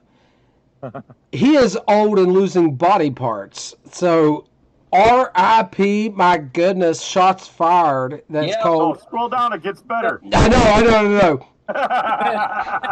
Then she says, he loses all arguments with me. No leg to stand on. So, Yusuf, when you were in America, did you by chance eat at an IHOP? Oh, that's terrible. Low blow. No. Low blow. In all honesty, Mrs. Yusuf, thank you for allowing Yusuf to come to the States. We got all kinds of awesome content out of it. We did miss him, me and the Pipe Hunter. But we saw all kinds of awesome content, and he said yes. We got all kinds of awesome content out of it, and I'm sure Yusuf had an experience that very few people in this world has ever had. You have a beautiful family. I think you live in a beautiful location, and getting to bring a little bit of that to America was a good thing. And hopefully he can do it again sometime. Look, we're from America, and we haven't gone on this great tobacco tour that Yusuf did. He was in all of these people's videos, met so many people in the YTPC, 450 cigars, 500 pipe blends, over 30 different tobacconists. I've traveled the East Coast of the U.S. I haven't done half that. I haven't done 1/4 of that. Yeah, we all love Yusuf. He's a blessing. Seriously, I wish there's more Yusufs out in the world. We could use more people like him. And you have a beautiful family, and you guys keep doing what you're doing. Even the fact that Yusuf's driving down the road and you're typing for him and you're interacting, having fun, for me, the cool factor is just, it's cranked up past 10. We got the cool factor at 11. You know what I mean? So keep rocking on. You guys are great. Thank you so much for being in the chat tonight. I'm glad Yusuf got a secondary channel up after he got nuked. It's just a travesty that his channel got nuked. It's unfair. But we're glad he's back in here. Hope everybody comes over, subscribes to him. You won't regret it. You don't make friends like Yusuf every day, guys. I'll just put it that way. And so I want to get back to Dr. Bob real quick here, Mr. Nightmare himself. So we've heard your origin story. What a great way to be introduced to pipes by the OG himself, you know? Mm-hmm. So now they've been at pipes for 6 months. You've had your experience with cigars. You've definitely got your feet wet with pipes. And I want an honest answer, and any answer is okay. Do you prefer pipes at this point, or is it simply it's great tobacco, more inexpensive, so you'll stick with it? Would you still be a pipe smoker if cigars were as cheap as pipes, we'll say? When I first started, I would have said, no, I like cigars way better. But now that I've been at it for a while, I like the way the pipe tastes more. Mm-hmm. And when I get a cigar, it's not the same, and it takes so much time. I mean, if you give me a good cigar, I will smoke it. Sure. But honestly, I think I prefer smoking a pipe over a cigar now. So I love both. Dakota definitely loves both. I'm still more of a pipe smoker. If cigars were cheaper, I would smoke a lot more cigars. But that always and will always be my first love. And it is my tobacco choice of preference, not considering cost. But then when you do put the cost element in, you know, you think about what guys like us used to spend on cigars, $50, $60 a day. That's like buying 4 or 5 tins of tobacco a day. And so this is the analogy I always make. 1 pound of pipe tobacco, that is 16 ounces, you're getting about 160 bowls out of that. Okay, so 1 ounce is roughly 10 bowls in a medium average size pipe, roughly. So we'll go with that. You can buy a pound of pipe tobacco bulk, we'll say for $50 and get something good from, let's say, Cornell and Deal. Okay, you're getting 160 smokes for $50 of premium pipe tobacco or premium tobacco. You know, $50 in the cigar world just is not going to get you that far. You're getting 5 smokes, and that's looking at $10 cigars, which used to be average. Now most cigars on average are like $15 since this past year with tariffs and everything. And really, it's a no-brainer. I still love a cigar to celebrate here and there. I still keep cigars at the house, but man, there's just something about a pipe. Once it clicks, there's nothing else like it. And I've gotten these experiences from pipes that the Great Matches 860 has called ultimate smokes. And it's just when the moon aligns with the stars just right, and you just have this absolute nirvana experience where the smoke could not be better.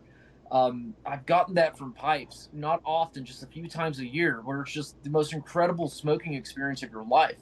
I'll say I've never gotten that from a cigar. I've had great cigars. I've had cigars that I've loved, but it's never put me in this trance almost where nothing could possibly be better. Yeah, the other thing is the time constraint, because I mean, if you smoke 5 cigars a day, a small cigar might last you 45 minutes. A big one could be maybe an hour and a half. So you're smoking 5 cigars a day. That's like 6-7 hours out of the day. You're smoking a cigar. You know, you got to sleep for 8 hours still. It's just crazy. And for me, I work on-site project management for construction jobs, and I was smoking these expensive cigars. I could get called away at any point. Usually I could take now what you gotta do, you gotta snuff it out, and then it's not the same when you come back to it. And in September I became a dad. My first child was born, and I'm over the moon about it. But what's great about the pipe is, I don't do that during the podcast. I've got this time devoted for now. But any other evening, if my wife needs help with the baby, baby's crying, I'm holding her, we make a bottle, I can set the pipe down, go help my wife with what I need, come back to the pipe, relight it, and not lose any quality at all. And for someone on a schedule like me that I'm in dad mode, I can get called away or need to assist at any point, man, that is just great that I don't have to worry about losing the quality. Because with like a great cigar, $20 cigar, you can relight it, but it won't be the same. Yeah, it's not the same. Use of play on a cigar on the ashtray, come back and smoke it in the morning. It's still good when it's first smoke in the morning. It's still good, but it loses something when you put it out. It does. Some of those stronger cigars hold up the next morning, though. You know what I mean? Some of the Dumbarton and stuff, the real strong ones. I never liked doing that. Yeah, no, it's preferable not to. I couldn't, man. Yusuf's wife said that Yusuf smoked a 9x90. Took him 4 hours. I had that. I had a LFD. I had a La Flora Dominicana double Lajero. What do they call that? That was the big boy. What was it, man? Not a slugger. What do they call that? It's a baseball bat. I didn't know it existed. You saw it in the Louisville? It's not. What do they call it? It was on the. I knew it before I said it when I was thinking about it, and now it's gone. But anyway, a big ass LFD double Lajero, and it took me. Oh man, I don't know if it was 4 hours. It was probably no. What was it? I don't remember. Anyway, one more thing. Guys, we're after midnight here on the East Coast. We're going to wind down here soon. One thing I got to say, wow, we have Dr. Bob on here, and I've already said it to Chris, but what I'm about to say to Dr. Bob is going to go equally to Chris. Guys, I see you. You both have the ability to be on camera and do video. I love hearing both of your opinions. Let's get your channel going with some videos. Let's Chris, Dr. Bob's Nightmares. Let's get some videos out here. We need you guys to be presenters too. Look, if you do 5 minutes a month, 5 minutes, you are now putting stuff out there to benefit people. You guys come from great points of view, both of you. Let's get you guys making some videos and being part of this thing. It's a lot of fun. I've never made any tobacco content, but I already have a channel that I do some. I got a few live streams that I've done on there. It's not tobacco related. It's actually kind of embarrassing. If you ask Brian about me, he'll definitely know who I am because I'm infamous in the YouTube watch space. And my videos are pretty. What kind of watches are you into?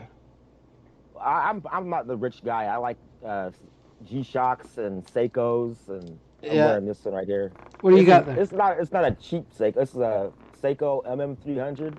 Man, I'm wearing a Still Dive Chinesium, the finest Chinesium in all the Orient with the Seiko movement. So they put a lot of good finishing into a lot of these Chinese watches. Ceramic bezel, sapphire crystal, Seiko movement, really good lume in them. Just saying, for the price. Yeah. When I got this watch, I bought it was really expensive. And then when I met these people like Brian in the watch space, these guys have these fucking Swiss watches that cost more than a car. I love mechanical watches, but money. These Volstoks, these Russian ones, have you had any of these? I haven't had one, but I'm half Russian, so I've always wanted a Vostok. I've just never gone out and bought one yet. Oh man, you should get one. I'm just saying. I talked to my nephew into buying one. I just told him you can get a Vostok for $60, and he was like, "You can get a mechanical watch for $60?" Yep. And I was like, "No, it's a Russian watch." It's in the next day, his dad said he went out and bought one. And I was like, "Whoa!" I didn't even know what I was doing. I got him into collecting watches. It's like the worst thing you could do to somebody. I do like mechanical watches. Oh man, that's a dangerous road. I got a Bernie, Berny. You hear those, Dr. Bob? I know what those are. Yeah. I like that for $100 a mechanical watch. It's got great looms. It's a nice watch. My first watch was a G-Shock, and I spent double what I wanted to spend on a watch. And I was like, this is a great watch. It'll last forever. It's the only watch I'm ever going to Oh, yeah. And like 2 months later, I get another watch. Every time you get a watch, you buy the next watch costs twice as much as the last I one. love G-Shocks, And though, then you're man. like, oh, what am I doing? Like, why do I have 7 watches now? It makes no sense. I was supposed to have one. I do love G-Shocks. I have a couple of them. I have one of the G-Shocks that's analog and digital, but setting the analog, it's actually 3 clicks per minute hand for each movement, and setting that thing is like so weird. So when the time changes, I usually just retire that particular G-Shock until 6 So months. next time around. Oh yeah, I'm serious, Yeah. dude. I gotta break out the little manual, and it's got this But fine that's why I print. switched to like mechanical watches too, right? Because Oh yeah. I got sick of having you go back and I put my G-Shock on. I'm like, oh crap, the battery's dead. Oh, I gotta go man. I gotta swap the battery out. It's a real On my thing. G-Shock, every time it came to the time change for daylight savings, like every 6 months, I would forget how I'm supposed to fucking set the watch, and I have to watch like this 45-minute video on it. Tell me how to do it again. That's me, dude, to a T. You can ask my wife. I'm not even joking. I quit trying. I just keep it set for 6 months out of the year, and I retire it for the other one. Well, guys, look, we are the latest I've ever been on a live. It is 12:20 on the East Coast. Yeah. This It has was late when been. I jumped on. Thanks for Hey, getting me on. no, thank you so much for stopping by, man. It's really great to put a face to the name. You know what I mean? It's really good talking to you. Guys, we're going to have to close this thing out. I got stuffs to do tomorrow, unfortunately. That's how it goes, right? But Tomorrow, Sunday, right? it is Yeah. Sunday. Christmas is Thursday. Got a short work week ahead. So, yep. Appreciate everybody for stopping by. Chris, Bob, and Walt, thanks for jumping in the video call here. Everybody, it's 7:20 a.m. in South Africa. Thank you, everybody in the chat. Really appreciate you Good night stopping or by. good morning. Good morning, good night, good morrow. Whatever is applicable. We do greatly appreciate you.